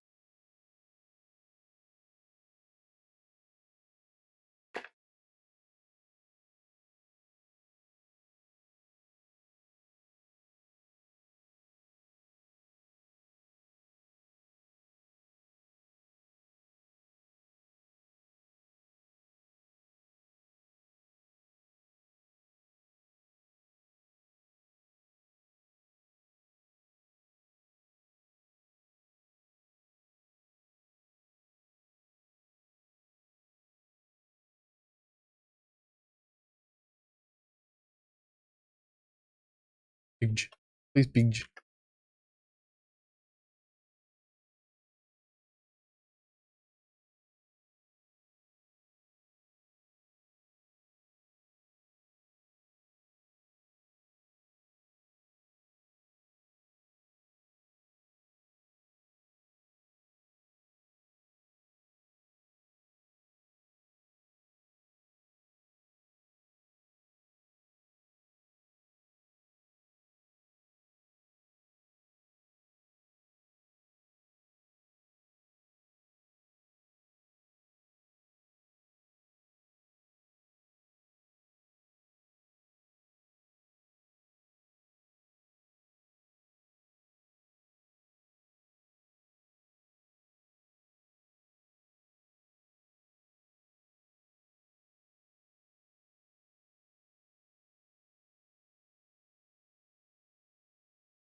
Oh,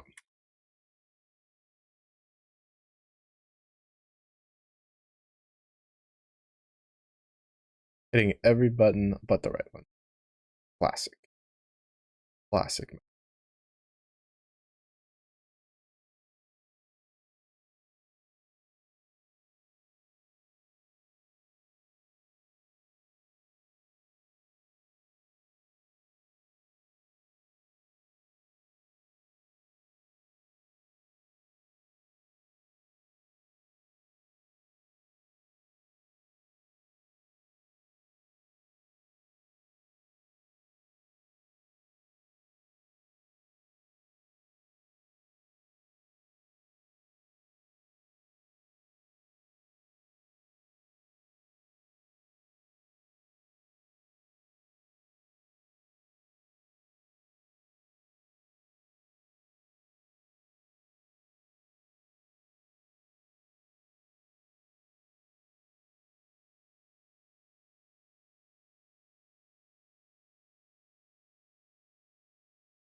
Use for the temperature in degrees Fahrenheit and print out the same degrees Celsius. Where the temperature falls below 0 degrees Celsius, print out bird. It's cold in here. It's cold in.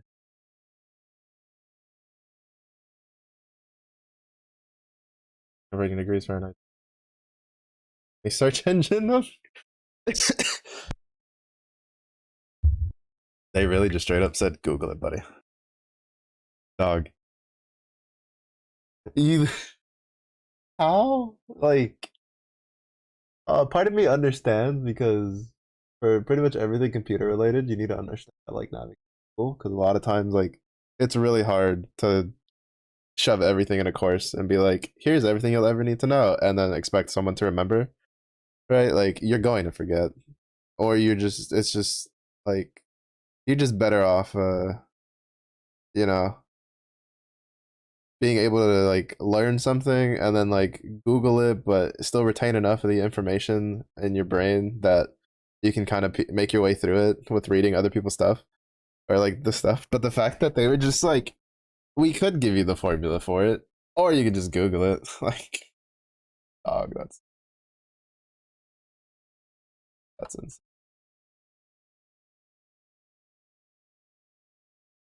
No. Minus 32 divided by 590. What the? I forgot how fucked the Celsius calculation was. Who the hell made up Fahrenheit? Whoever it was having a great time. I'll tell you that much. Whoever it was having a fantastic time. He was on that good stuff.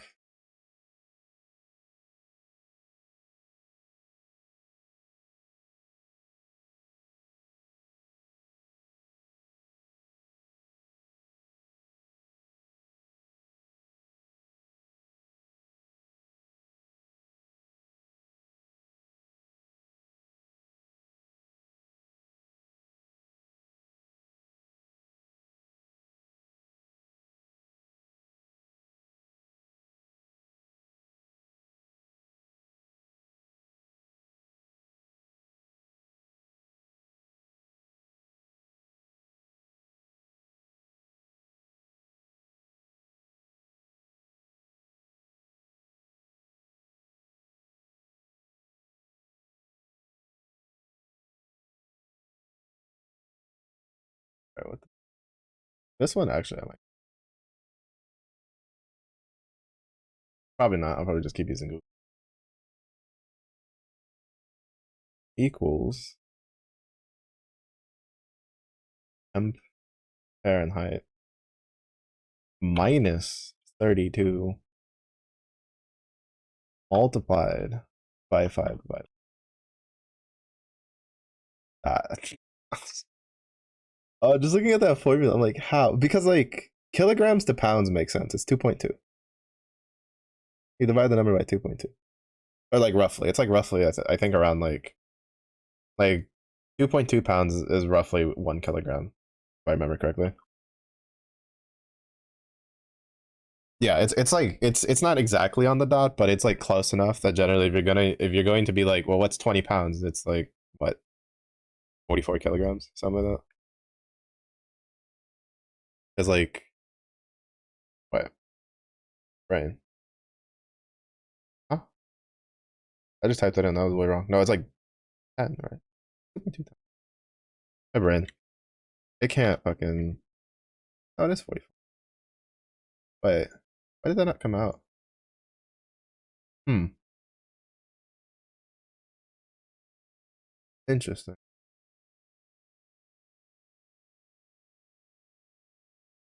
Oh, because it's the other way around. Right. Uh yeah, 44 pounds is it's I had the numbers correct, I just flipped them. So it's like, 44 pound, whatever. It's like you're trying to figure out like kilograms to pounds, it's roughly 2.2 is what you're doing. So like you can look at that and be like, all right, that's close enough, right? Like it's not all that bad. And then you look at like the formula for Celsius to Fahrenheit, and you're like, I have no idea what the fuck's going on there. That's just scuffed as shit. That's just scuffed. That was like, if you told me someone made this out of spite, I would have believed you. I would believe you 110%.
It's like millimeters is also like there's like I feel like it's a similar enough.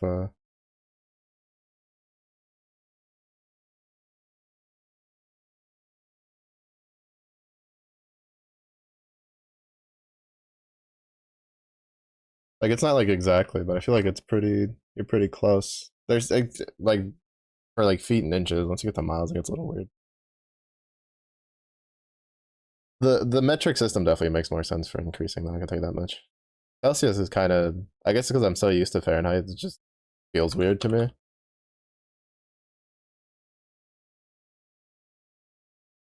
Not in the like, oh, it's wrong. It's just like these are numbers I'm not used to. In a way, it actually makes sense to me, but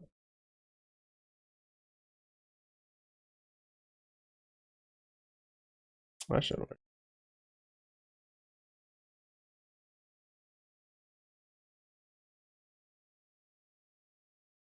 Yeah, like 101 degrees turning into 38. Wild. Honestly, wild. Like for me, like it's just I hear 30 and I'm just like, ah, we're chill. Oh, that's a good day. Might put on some like might put on my hoodie for once if I go outside, depending on how long it's been that cold. I climatize pretty well to the cold.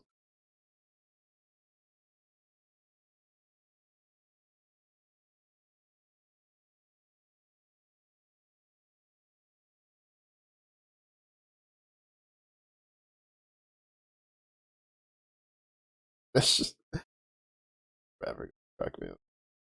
I forgot about that. It's been so long since I last looked at the Fahrenheit to Celsius formula. I had the same exact reaction the first time I saw it. I remember because I remember it was in university when I had to like look it up for something for engineering. I spent like a good 15 minutes being like, what? Laughing my ass off and then going about it. Yeah, I'm curious.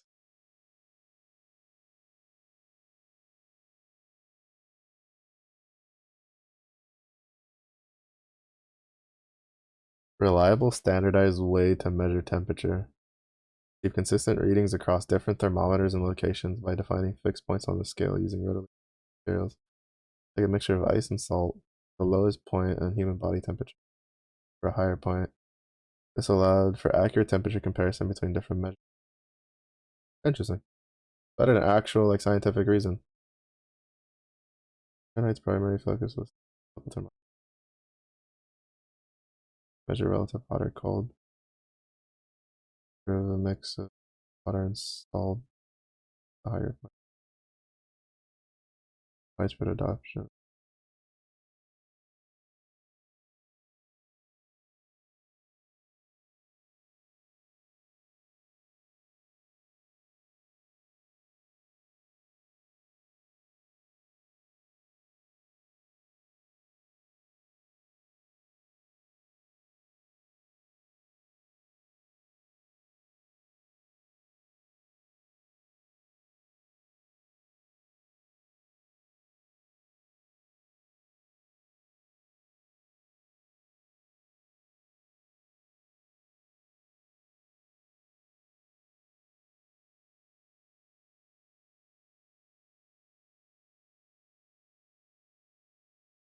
I'll read that later.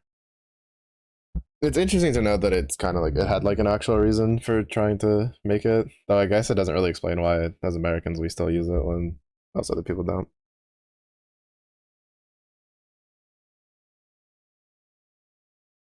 As for the hourly way hours work in the day, the program should print out. We're gonna skip some of these warm ups or some of these problems because I don't really need them. I'm just doing the ones that I find like interesting. Calculates the end of year bonus a customer receives on their loyalty card. The bonus is calling for there are less than 100 points. The bonus is 10%. In any other case, the bonus is 50.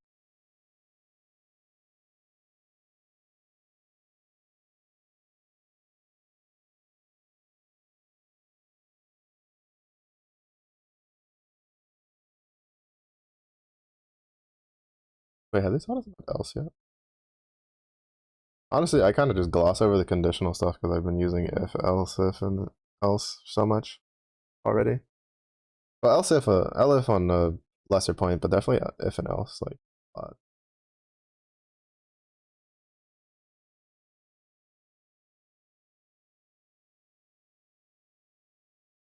Alright, who? If it's less than 100 points, the bonus is 10%. In any other case, is 15%. How the hell does 95 ping that twice?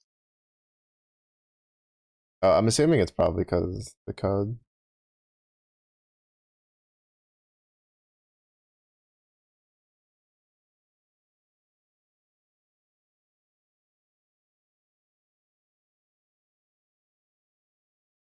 I'm curious enough to see if I can do.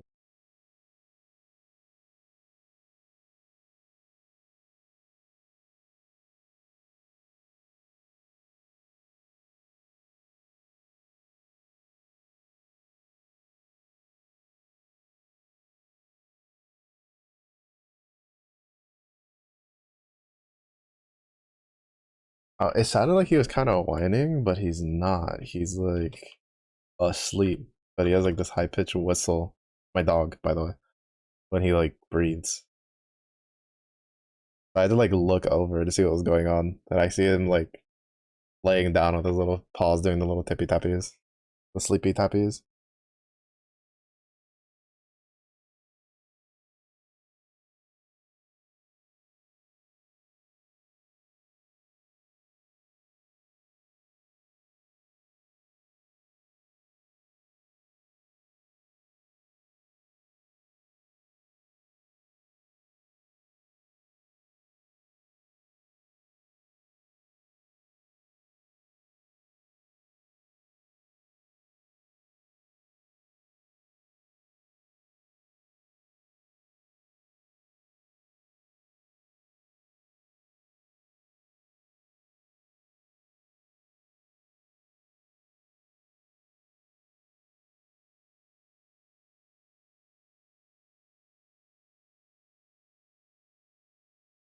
Oh wait, no, I think this one I'm actually gonna have to like.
I don't know how you would write this in a way that you'd mess it up.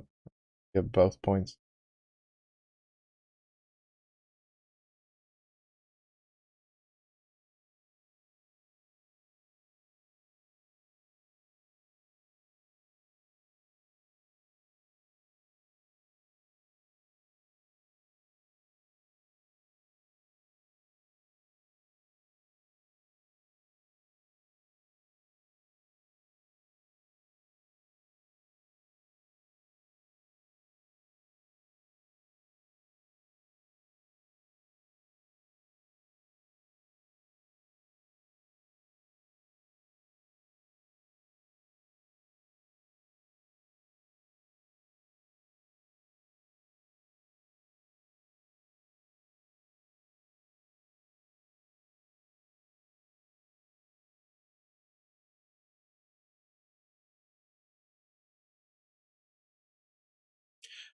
Part of me is curious enough to make an account just to see what kind of botched up code they tossed in there, because I feel like even if I didn't use else statements, right, like if I just did if, like, how are you writing this in a way where even this,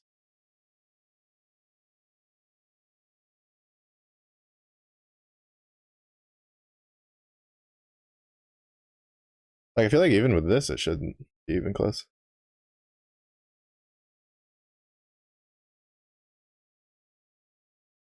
Oh, it does. Wait, why? Okay, now I'm actually curious. Why does this? Because with the else statements, it's incredibly easy. Oh, now I'm curious. Why does it do it twice with 95? Oh, because it moves it. Oh, I understand what's happening now. Oh, okay. I was so confused because my brain instantly like this is like yeah, this I can tell they haven't taught us else statements yet. Because in my brain it's just easy, right? You just do greater than 100. But then I didn't realize that when you do card points, it's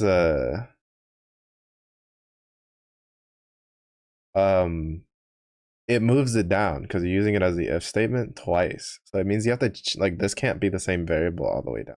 If you're doing it with like if. I see. Interesting. That's cool. See, this is why you try things out. I could have easily just like skipped over it, but this is why you try things. That's cool. That's actually a really good problem. Honestly, really good problem. 10 out of 10. Especially for like a new person, because it makes you think. That's a really good issue.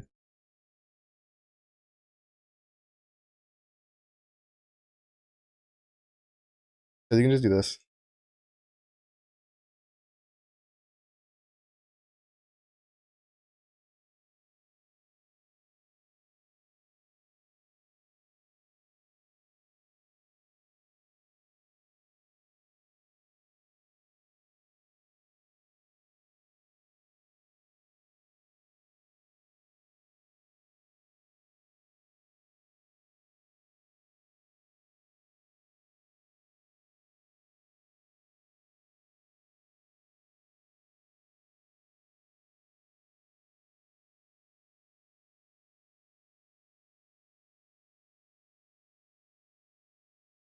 That's why like I wanted to like see it because since I'm tackling it from like knowing more stuff, uh, it was uh,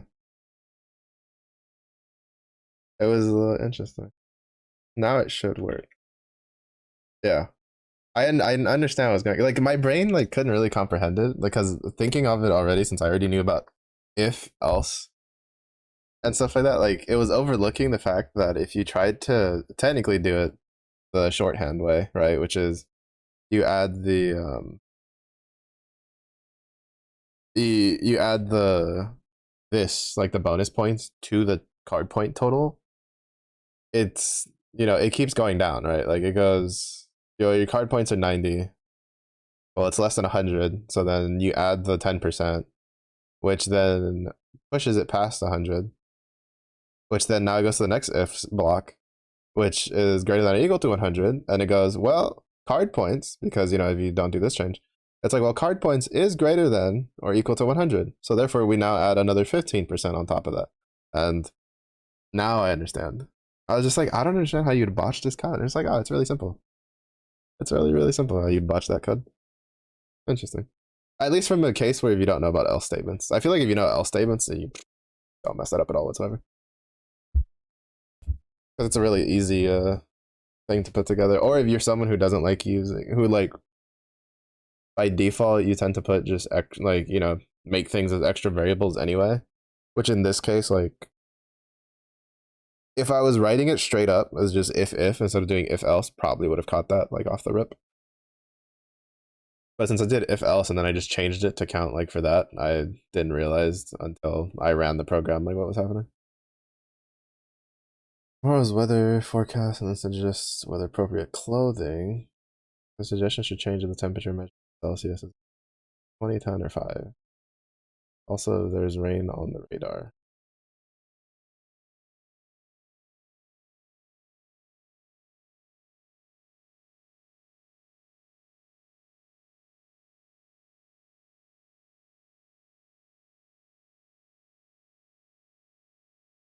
This is another. They have. Alright, this is kind of like the opposite thing I had with the. Man, I really wish I had found this earlier. They have a lot of really interesting little exercises, which I really like.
I guess it's just no. I think it always has to just print where.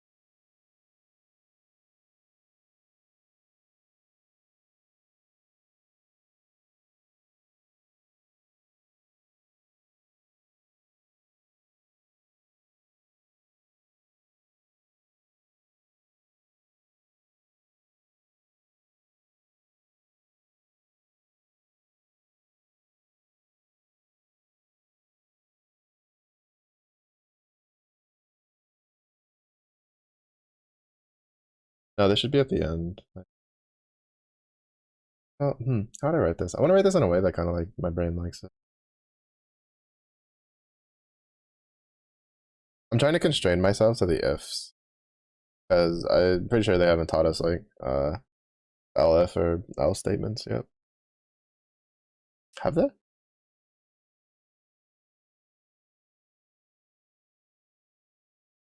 Part two. Maybe they have. Maybe I'm just trolling because I just speed read through it. If, if, if, if. No, it's just the conditional statements just teaches you if. Yeah, so I'm just trying to constrain myself to the ifs, which is a bit of a problem because that means I'd have to actually type it all out.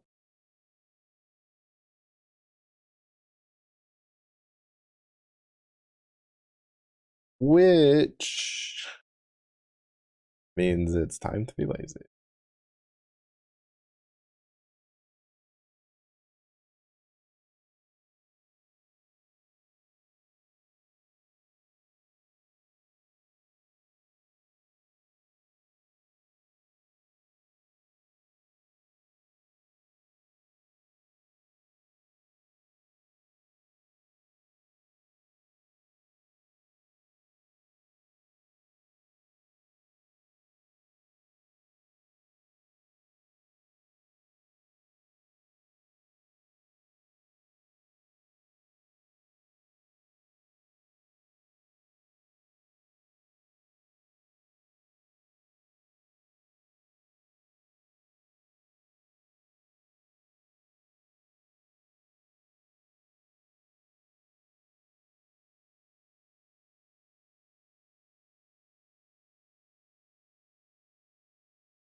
Oh, right.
Oh, I forgot about coat.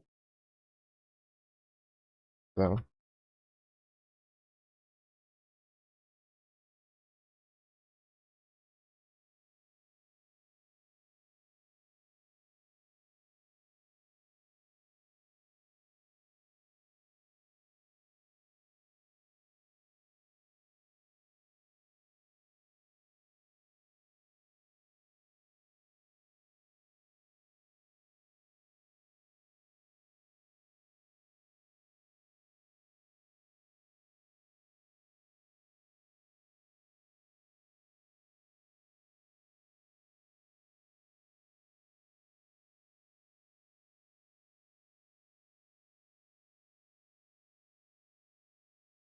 Yeah, yeah, this works.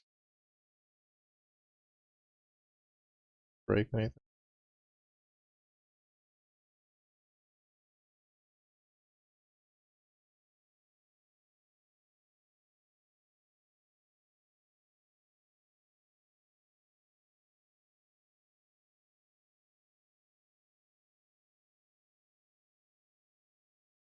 Oh, okay, it broke there. Why?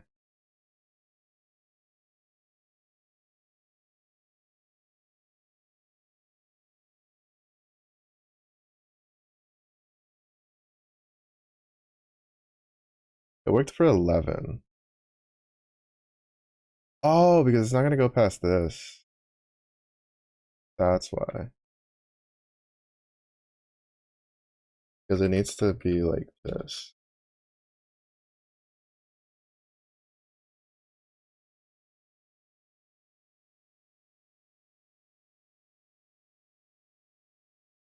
Right. Rookie mistake. Because then if this doesn't check, it goes to the next one.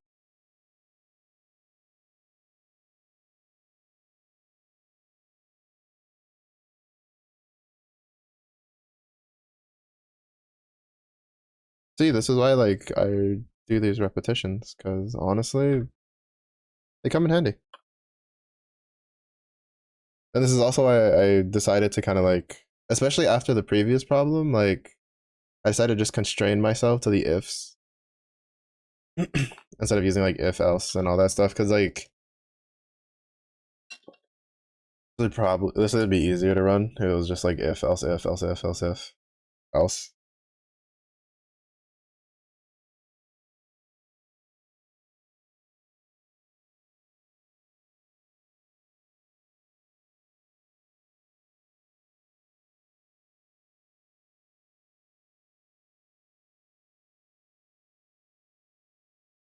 This is also definitely way cleaner than if I just kept writing that every time, which is what I would have had to do.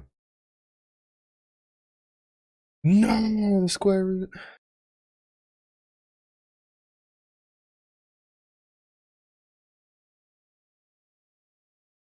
But now they're actually using the math one.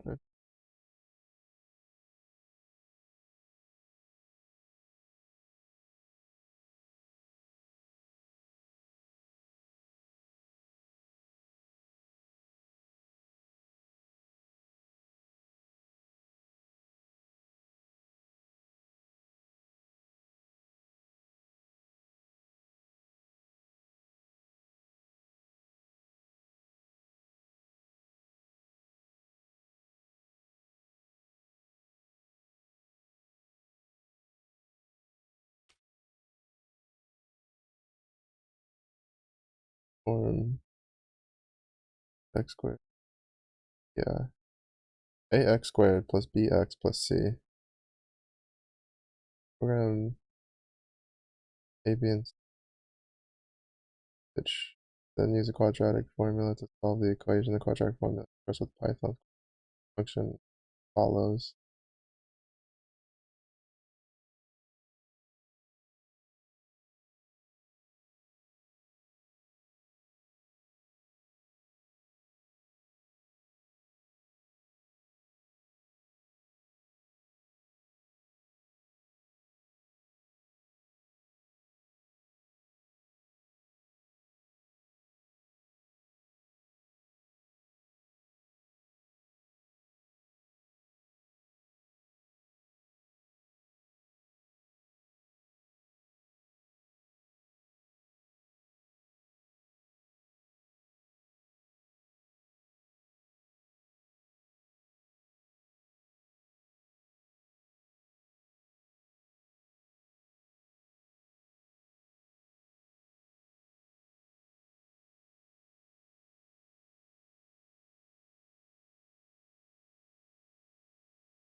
Yeah, I kind of figured that'd be invalid. How the fuck do you write that?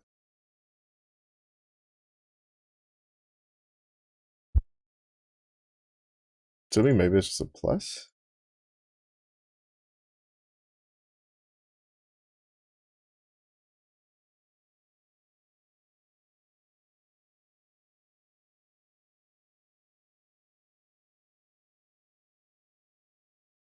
Oh, because I have it.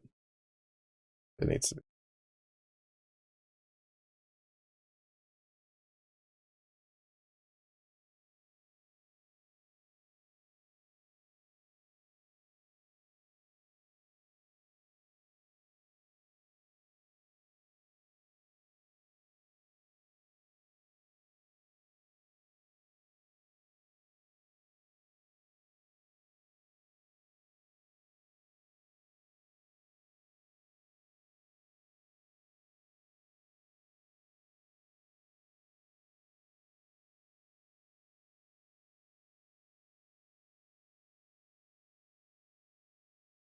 Invalid decimal literal.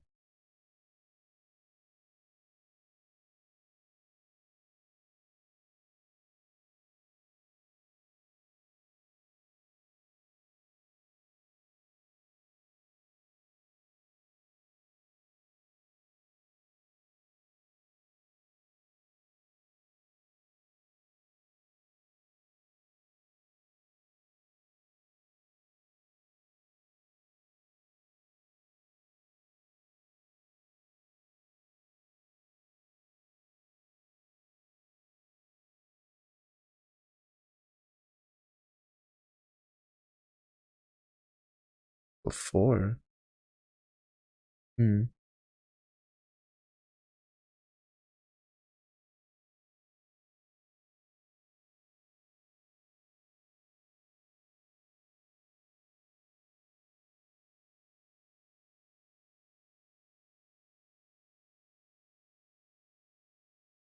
Why is the 4 the problem?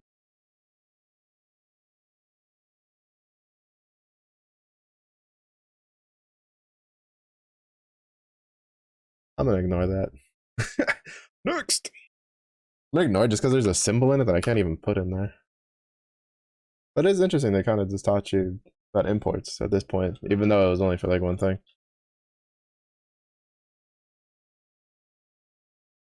That one was definitely a case of, you know, we were steadily increasing the speed, pretty good, pretty good, pretty good, and then they were like nitro boost, and it's like, why? Like, where did this come from? Why is this just randomly tossed in there? This is a little interesting speed turn that they did.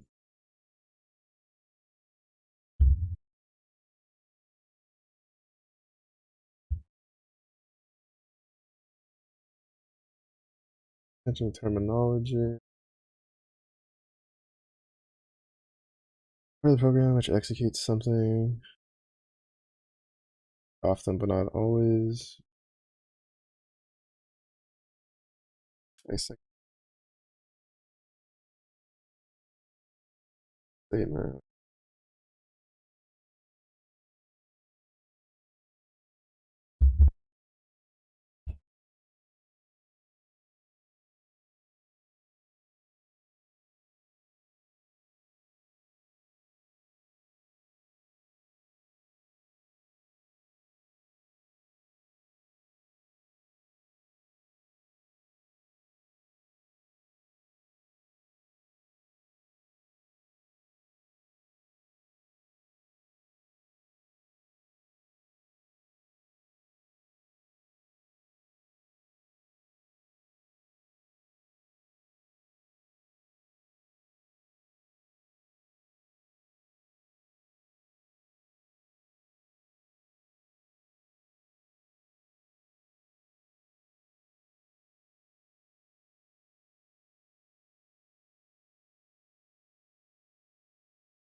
Results in determined data type.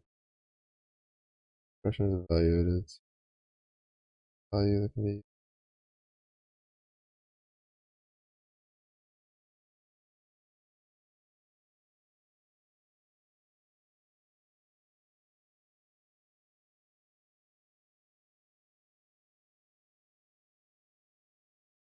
expressions can be pulled together to form expressions. Also, today's like dinner is carbonara because I had some chicken that's getting old, so I just added to the chicken carbonara frozen thing I got from and call it good. And mostly because I'm probably gonna have to make freeze Christmas cooking. Even though I don't know how that's gonna pan out because my parents have been hunting for a house right for like about a year now, and they had apparently a decent one popped up, like decent enough that they just randomly from I think like Sunday Monday we're like yeah no we're leaving like today, like they left this morning. My mom's like should be back by the weekend. I'm like actually I got enough food. And then they plan on leaving again after Christmas to go visit my brother's family again.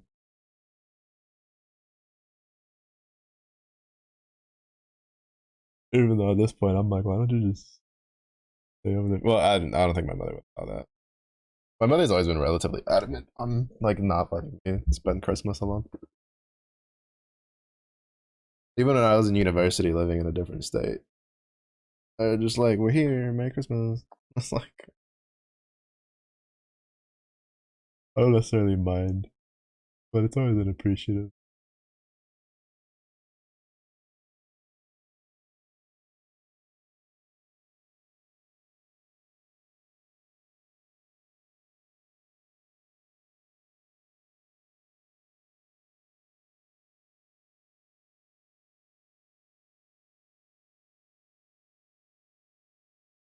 It's some functionality.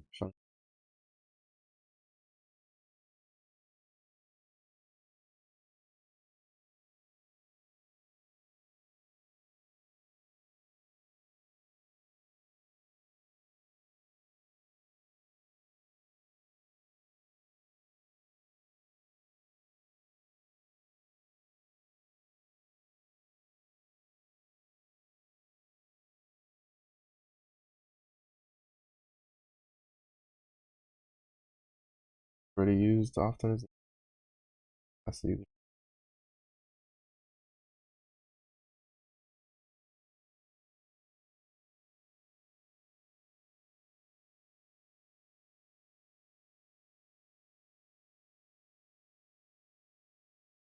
After the it was called.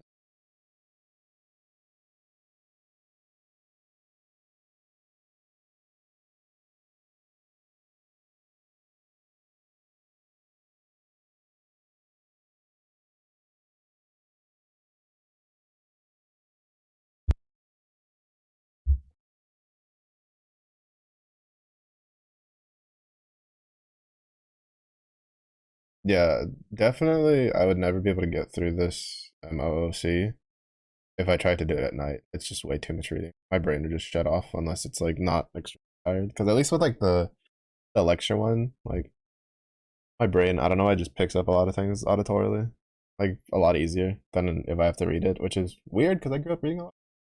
I don't know. I'm just gonna assume it probably has to do, which is why I was like slightly musically inclined as a child. Music,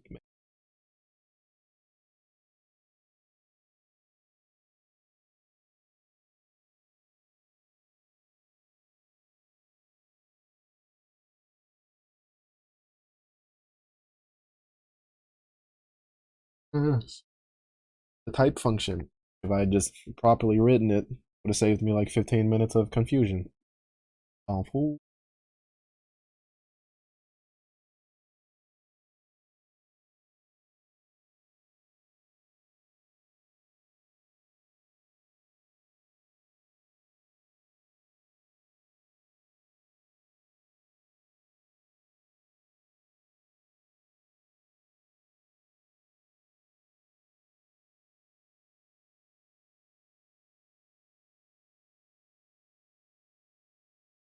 Cousin function.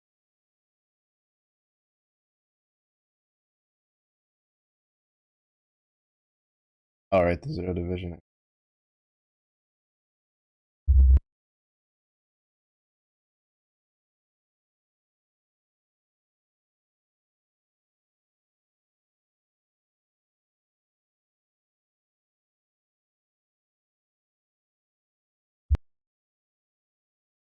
Sometimes the bug in the program is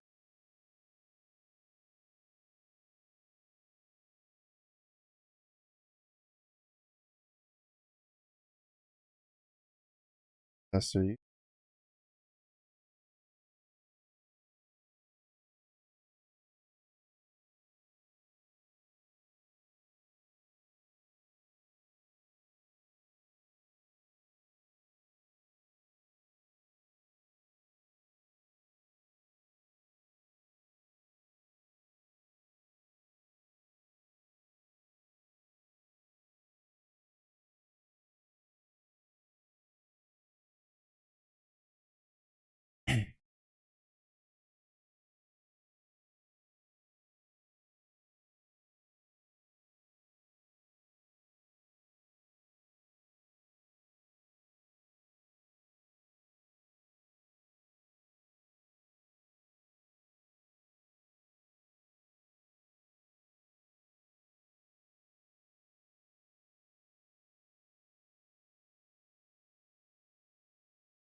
Oh, that's something interesting.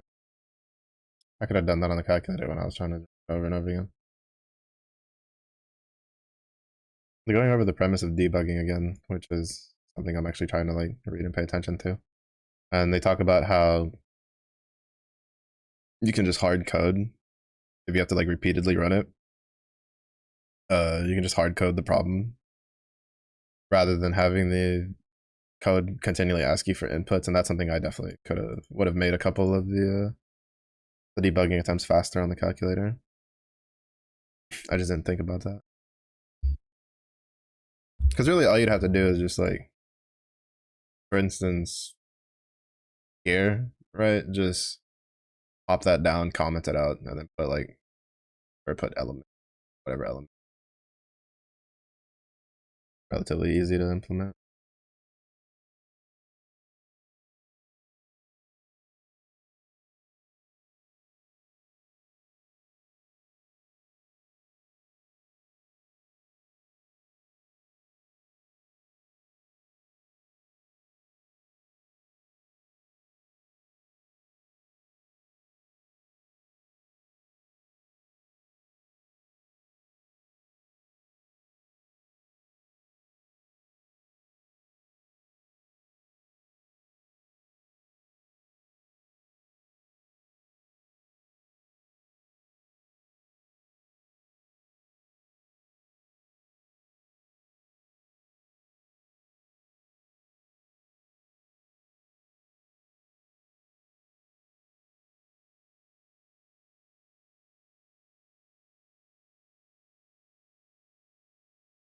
Oh, that's what the problem is. Because you have the capital.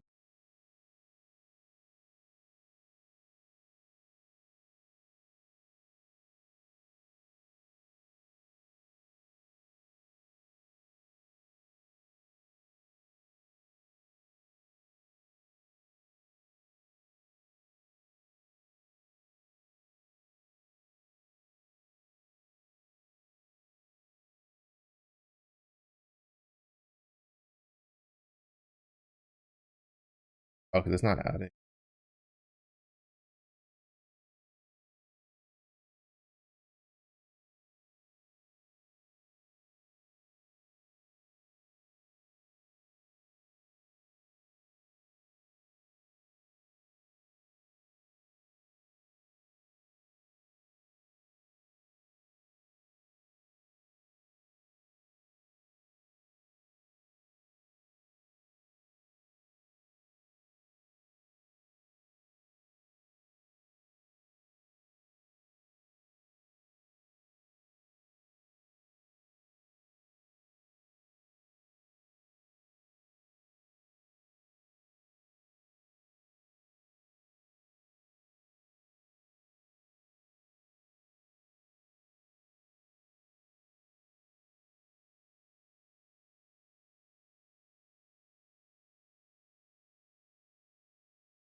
Could work like that.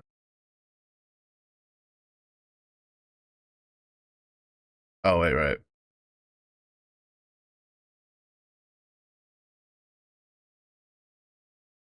I saw that earlier, and I thought about it in my brain, but then yeah.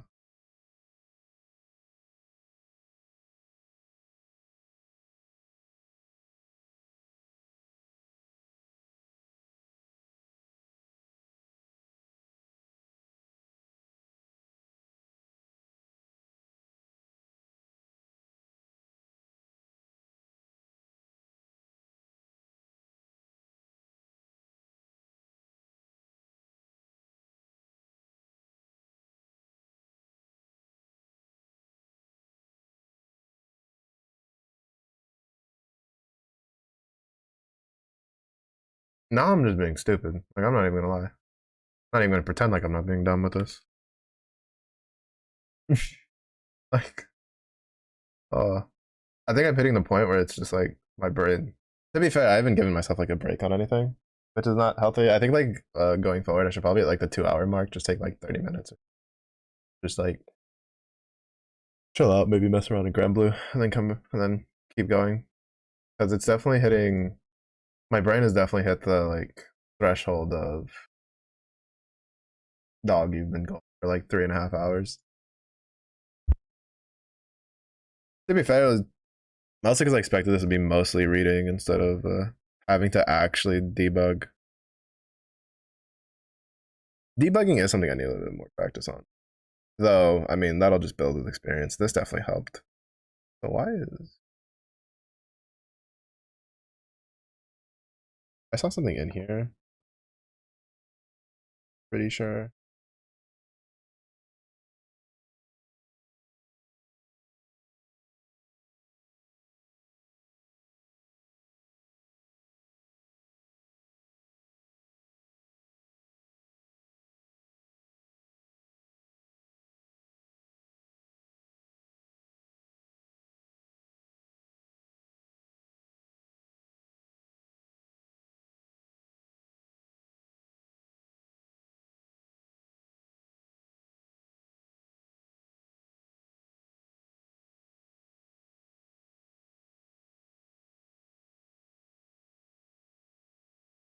Calculate.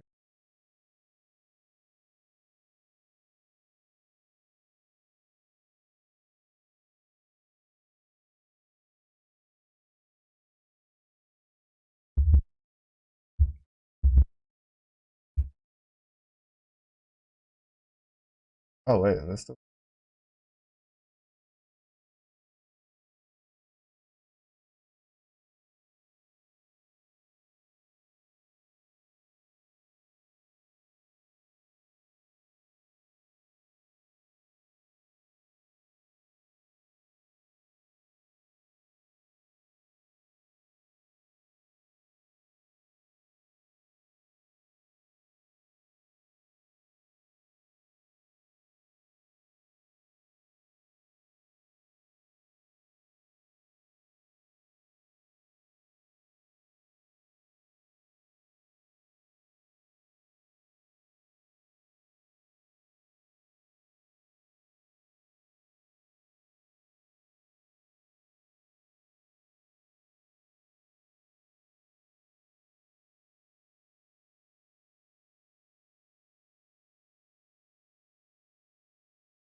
Speaking of debugging, I guess I don't need to use the rest of those examples right now because I'll just spend 30 minutes banging my head against my calculator because apparently I broke it after I fixed it. Mega anima needed equal calculate weapon.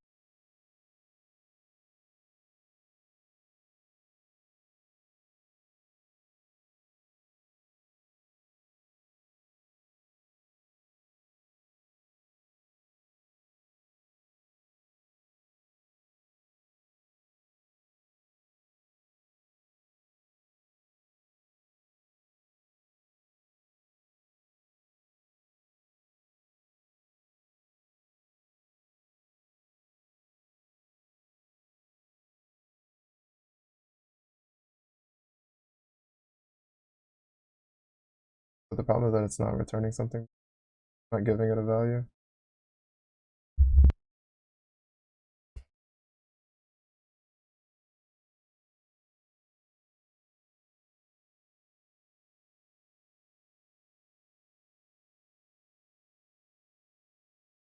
Oh wait, I need it to.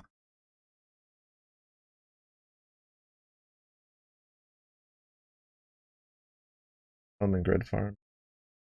We're just getting pulled in.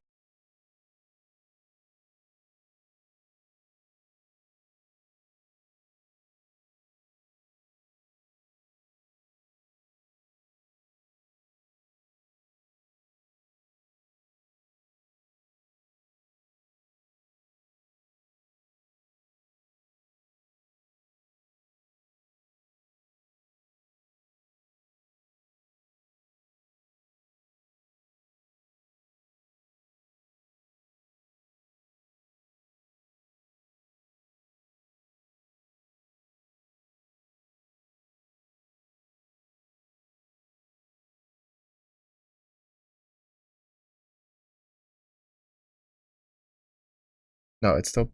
Wait, why is it breaking? It was working the last time. I like 90% sure.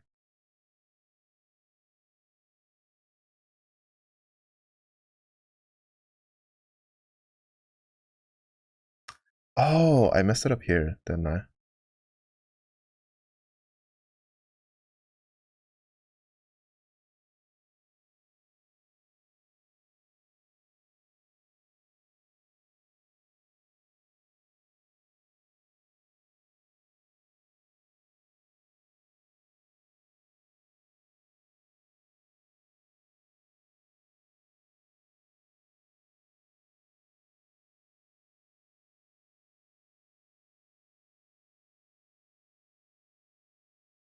No, it's still. Wait, why are you broken?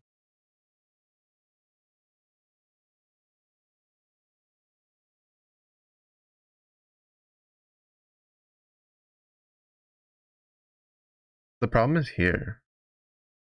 Transcend summon anima.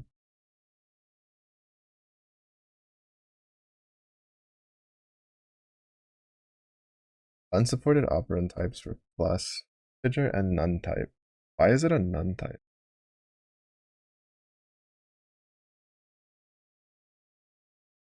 Why are you not returning?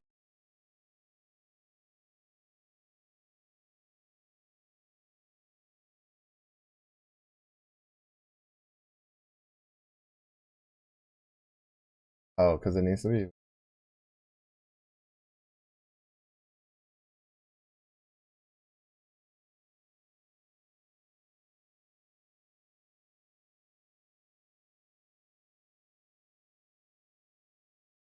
There we go.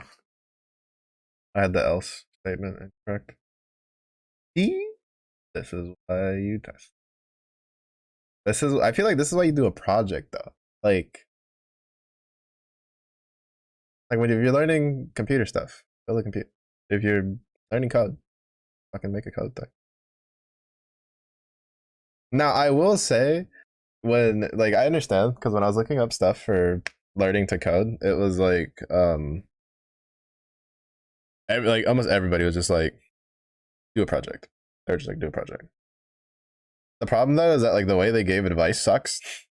They're like because they wouldn't give examples. Like I'd say 85% of the responses was like do a project in something you already know or already do. And it's like that's not how people's brains usually. Cause like I had to sit there and I was like, all right, this game. Right? And like the human brain, like it's not gonna jump to like something like this, right? Like this took me, I think, like a week of thinking or something and just talking about like gotcha stuff and doing stuff like that, and then just being like, oh, that could be a useful project. Because and even then, I think what actually made it click was there was someone whose comment was like, find something you do on a daily basis that you would like automated. And I was like, damn, that's a great like uh paradigm to look through for like trying to find a project. Now, someone would probably need something a little bit more specific, like I still think that, someone being like, just do some calculator for a video game, stuff like that to kind of like joggles people being like, oh shit, that's, yeah. But like that was what I think eventually triggered me going like, I can do a grand blue calculator because I have to calculate all the time how much more of this godforsaken animal I need for my grids, and it's just like it just clicks. But it was like, bruh, when someone's response was like, is just like, do a project on something you already use or already do, and it's like that's such an abstract way of saying that. Like, what do you mean do a project? Like, be a little bit more specific, right? Because like the projects I have right now, there's three projects. I need to. Well, I guess like we wrote it down last time, right? It was like the three project goals. We have the calculator. The calculator should, for all intents and purposes, completely be done with the calculation part of things. Um, what the next step is? There's another side project that should quotation marks should take less work than this on like putting it together. Quotation marks around should. Because it's this a little side project that I'm going to do to learn how to read and write a file, which we'll start with the text file and then work our way up. Uh, then after that, there's which will then try to learn how to package, and then once I learn how to do that, I'll have to learn how to like incorporate that idea over here into this one, and then so technically that's like two projects because this project still isn't done. We're like a third of the way. I say a third of the way through because I still have to learn how to read and write it to a file, which is another third, and then package the thing so that way you don't have to have Python installed on your computer to use it, which is another third of the project. Um, so technically, there's like two projects there, and then well, a project and a half, which I guess you could say like. And then there's an API project that I might try to do for Guild Wars to try to just get used to using APIs and stuff. I had thought about doing it for TFT, but too lazy to go through the work needed to get the Riot API access and just stuff like that. So not to mention, I really don't think it'd be really useful. If I ever did anything in TFT, it'd probably just be a calculator to calculate like your chances of getting a cost. But that would be like that's like way too hard to keep track of for anything that's like less than I would say three costs. So it would be kind of redundant. Because you'd basically have to be able to be fast enough to count how many do you have, how many copies of a one cost, two cost do you have, how many copies of that one cost, two cost somebody else has, and then input what level you are and those numbers, and then it would try to calculate based on your shop odds and how many were left in the pool, the likelihood of you being able to like actually get it within like a roll, which would be kind of useless. You would kind of want it to then take into account how much gold you have to roll, and then like calculate the amount of rolls you want to do versus the chances and blah blah blah. It's just like it's a less, in my opinion, it'd probably be similar to this in depth for the code, but it's like less useful in my opinion. Not to mention, that game has its own problems, like how the bag sizes were kind of scuffed unintentionally. They didn't really say anything about it until like I think a week before this last patch. Yeah. So yes, I think this is just better. I wonder how did this end up like more supposed to be. Also, let's test it with a yes, just to make sure everything's working properly.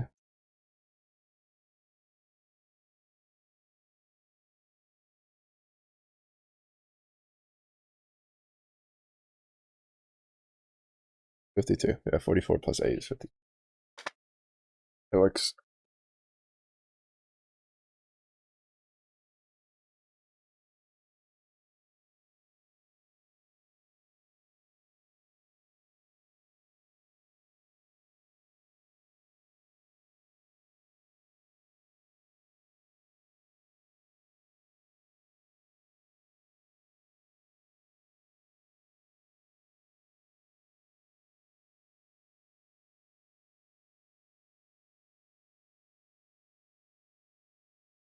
I honestly never expected my first little project to be 150 lines long.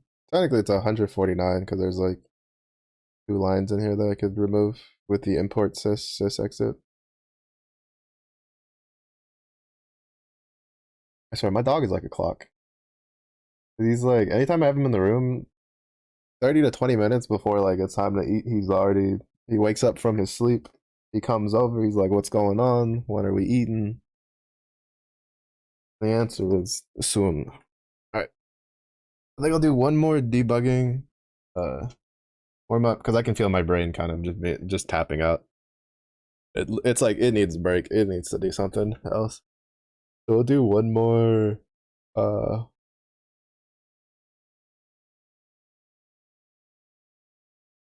debugging exercise and then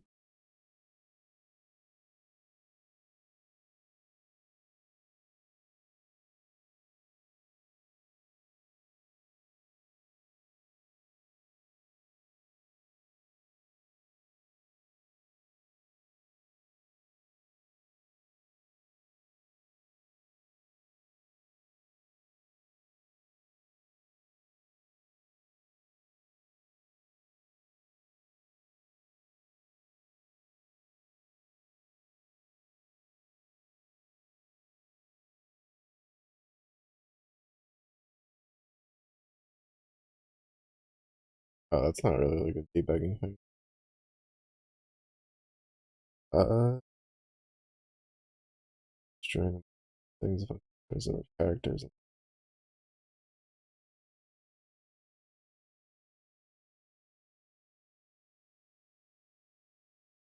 either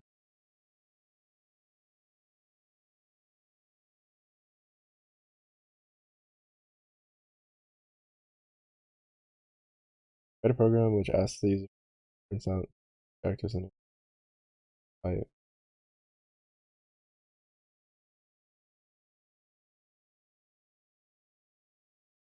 Oh, that was actually pretty easy.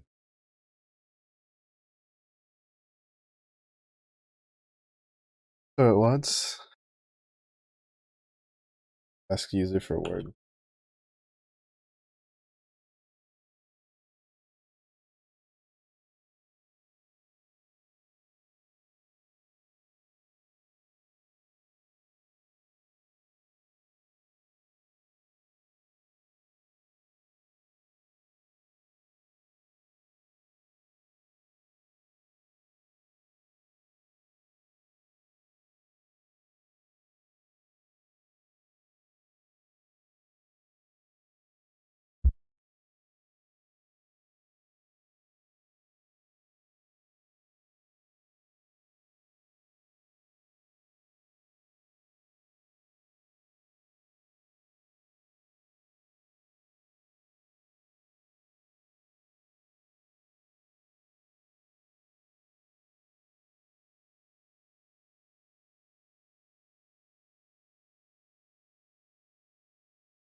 Yeah, that was really easy.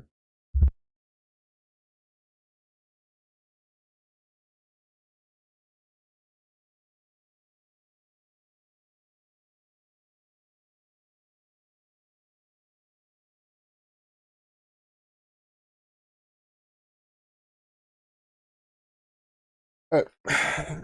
Good enough. Yeah, I like this other uh this other like I don't know what I call it program. It's like other course, I guess you could say. Uh I like running them in tandem, right? Like, because I feel that the first The MIT one is still really good for info, but the the what should we call it? It kind of, I don't know. I'd say it's hand holding. I wouldn't really say it's like holdy. More so in the case of it. It definitely has like a, the exercises are better paced, I would say, minus the one where they decided to like Tokyo drift into a quadratic formula. Out of like absolutely nowhere. And so that one still actually kind of cracks me up.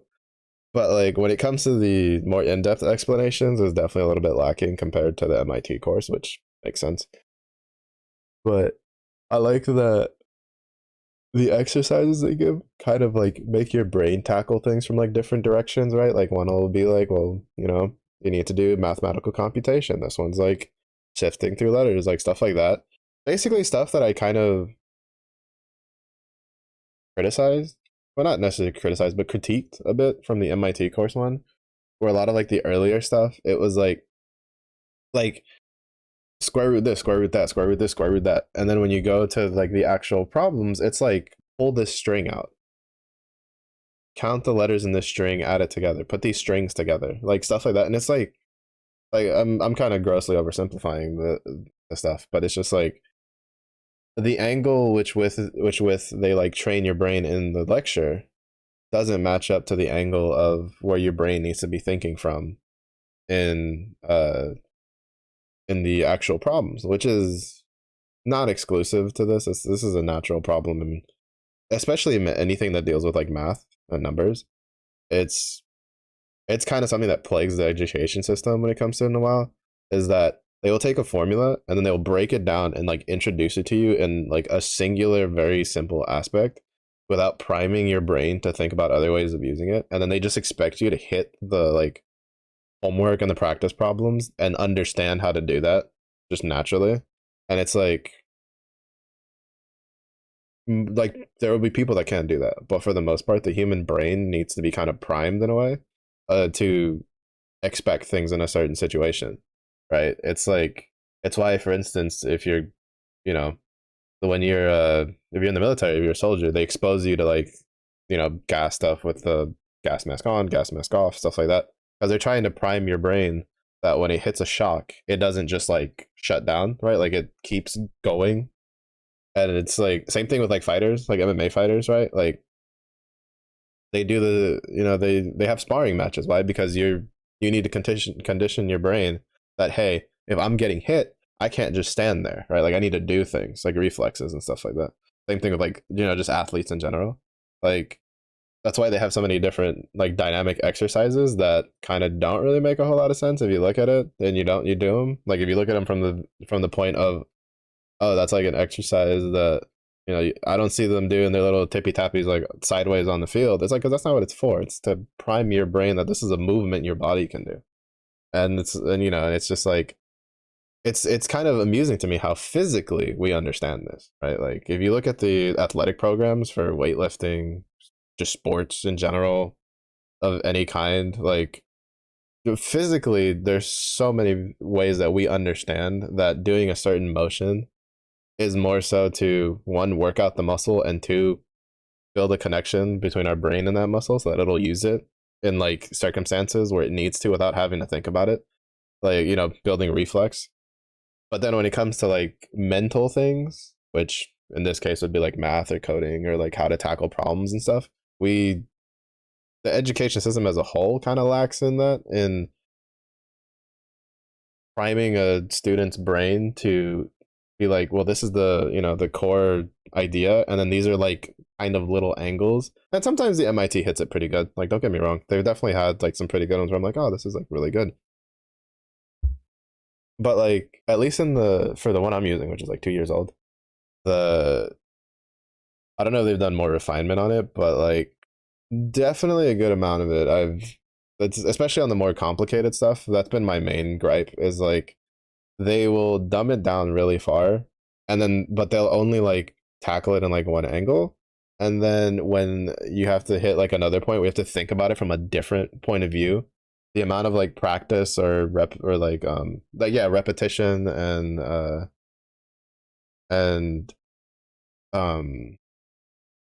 whatchamacallit,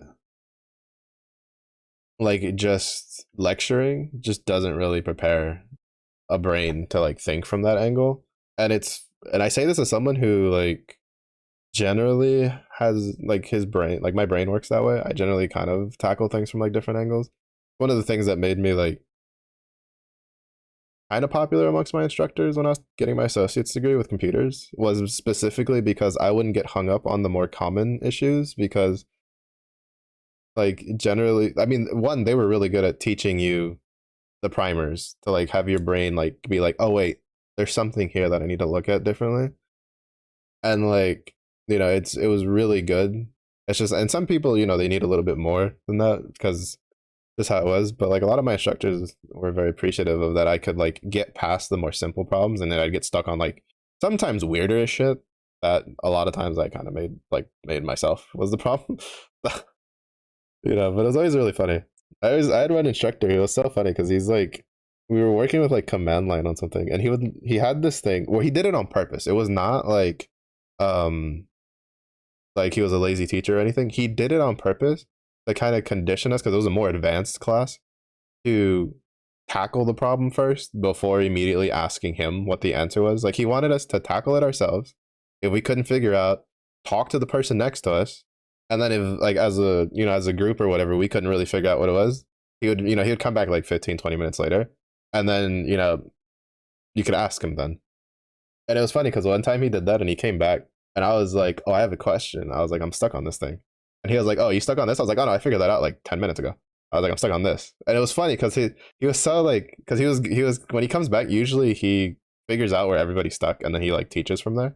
And he came back and he's like, he's ready to be like, I could tell he was ready to be like, don't worry, I'll show you guys how to deal with that. Because everybody else in the class was stuck there. And he was like paused and he was like, what?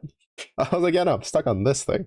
And he like walked over and he went, oh, you messed up writing something. And then he like walked out. And that was all I needed to figure out what the problem was. But it was funny. But like the instructors were good. I guess that's probably one of the reasons I have like pretty high standards for some of the instructors I've had, or like I'll have, because I've had really good instructors. And I know like, especially with like technology stuff, like my bar for that is so high because of the instructors I had for my associate's degree. They were really good at their job. I will always be appreciative of that program. They were very big on teaching us how to like think outside the box and look up information and stuff like that, and not just look at a textbook, memorize it, and then just copy pasta, spit it out. But yeah, so this is basically what it'll be, Tuesday through Thursdays, from at least for the rest of December for sure. Maybe January as well. Because I really want to just put some extra, put some extra elbow grease into the coding. February is Monster Hunter. Um, I'm going to pray that they do a little bit of optimization of Monster Hunter Wild, and that I don't have to drop like a couple $100 to upgrade my CPU. Oh, because I wanted to look like super duper,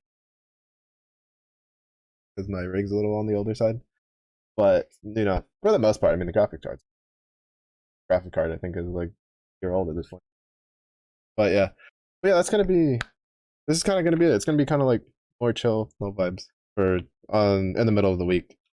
And then the weekends will be more for gaming. I'll probably be a bit more flexible with the weekends. Like for instance, if someone like if I have a collab or something and if they want to do it like Monday night or Friday night, then I'll probably won't code Monday or Friday night, because I'm doing an extra like I'm doing like 12 hours that I wouldn't normally do during the day. So, or that I wasn't normally doing. But yeah, but yeah, I really would like to get through the MIT program, through the first. I don't know if I can find like the follow up class to it. Through the MIT OpenCourseWare thing, through the MOOC, which I don't really know what that was from. I know it's like open online. Doing what the Massachusetts? I don't know. And then get through at least uh the side project of learning how to read write stuff and package. That's kind of like my goal. I'd like to get that done before February, and then be working on the Grand Blue calculator to have that all implemented into the Grand Blue calculator in February. But yeah, that's gonna be it. I'm gonna go make dinner because I gotta go cook some pasta. Thank you everybody for watching. I do appreciate it. I hope you guys had a nice time vibing along. If there's another issue, have a good day. If there's an issue, hope you as well. Okay, on the next one. Bye bye.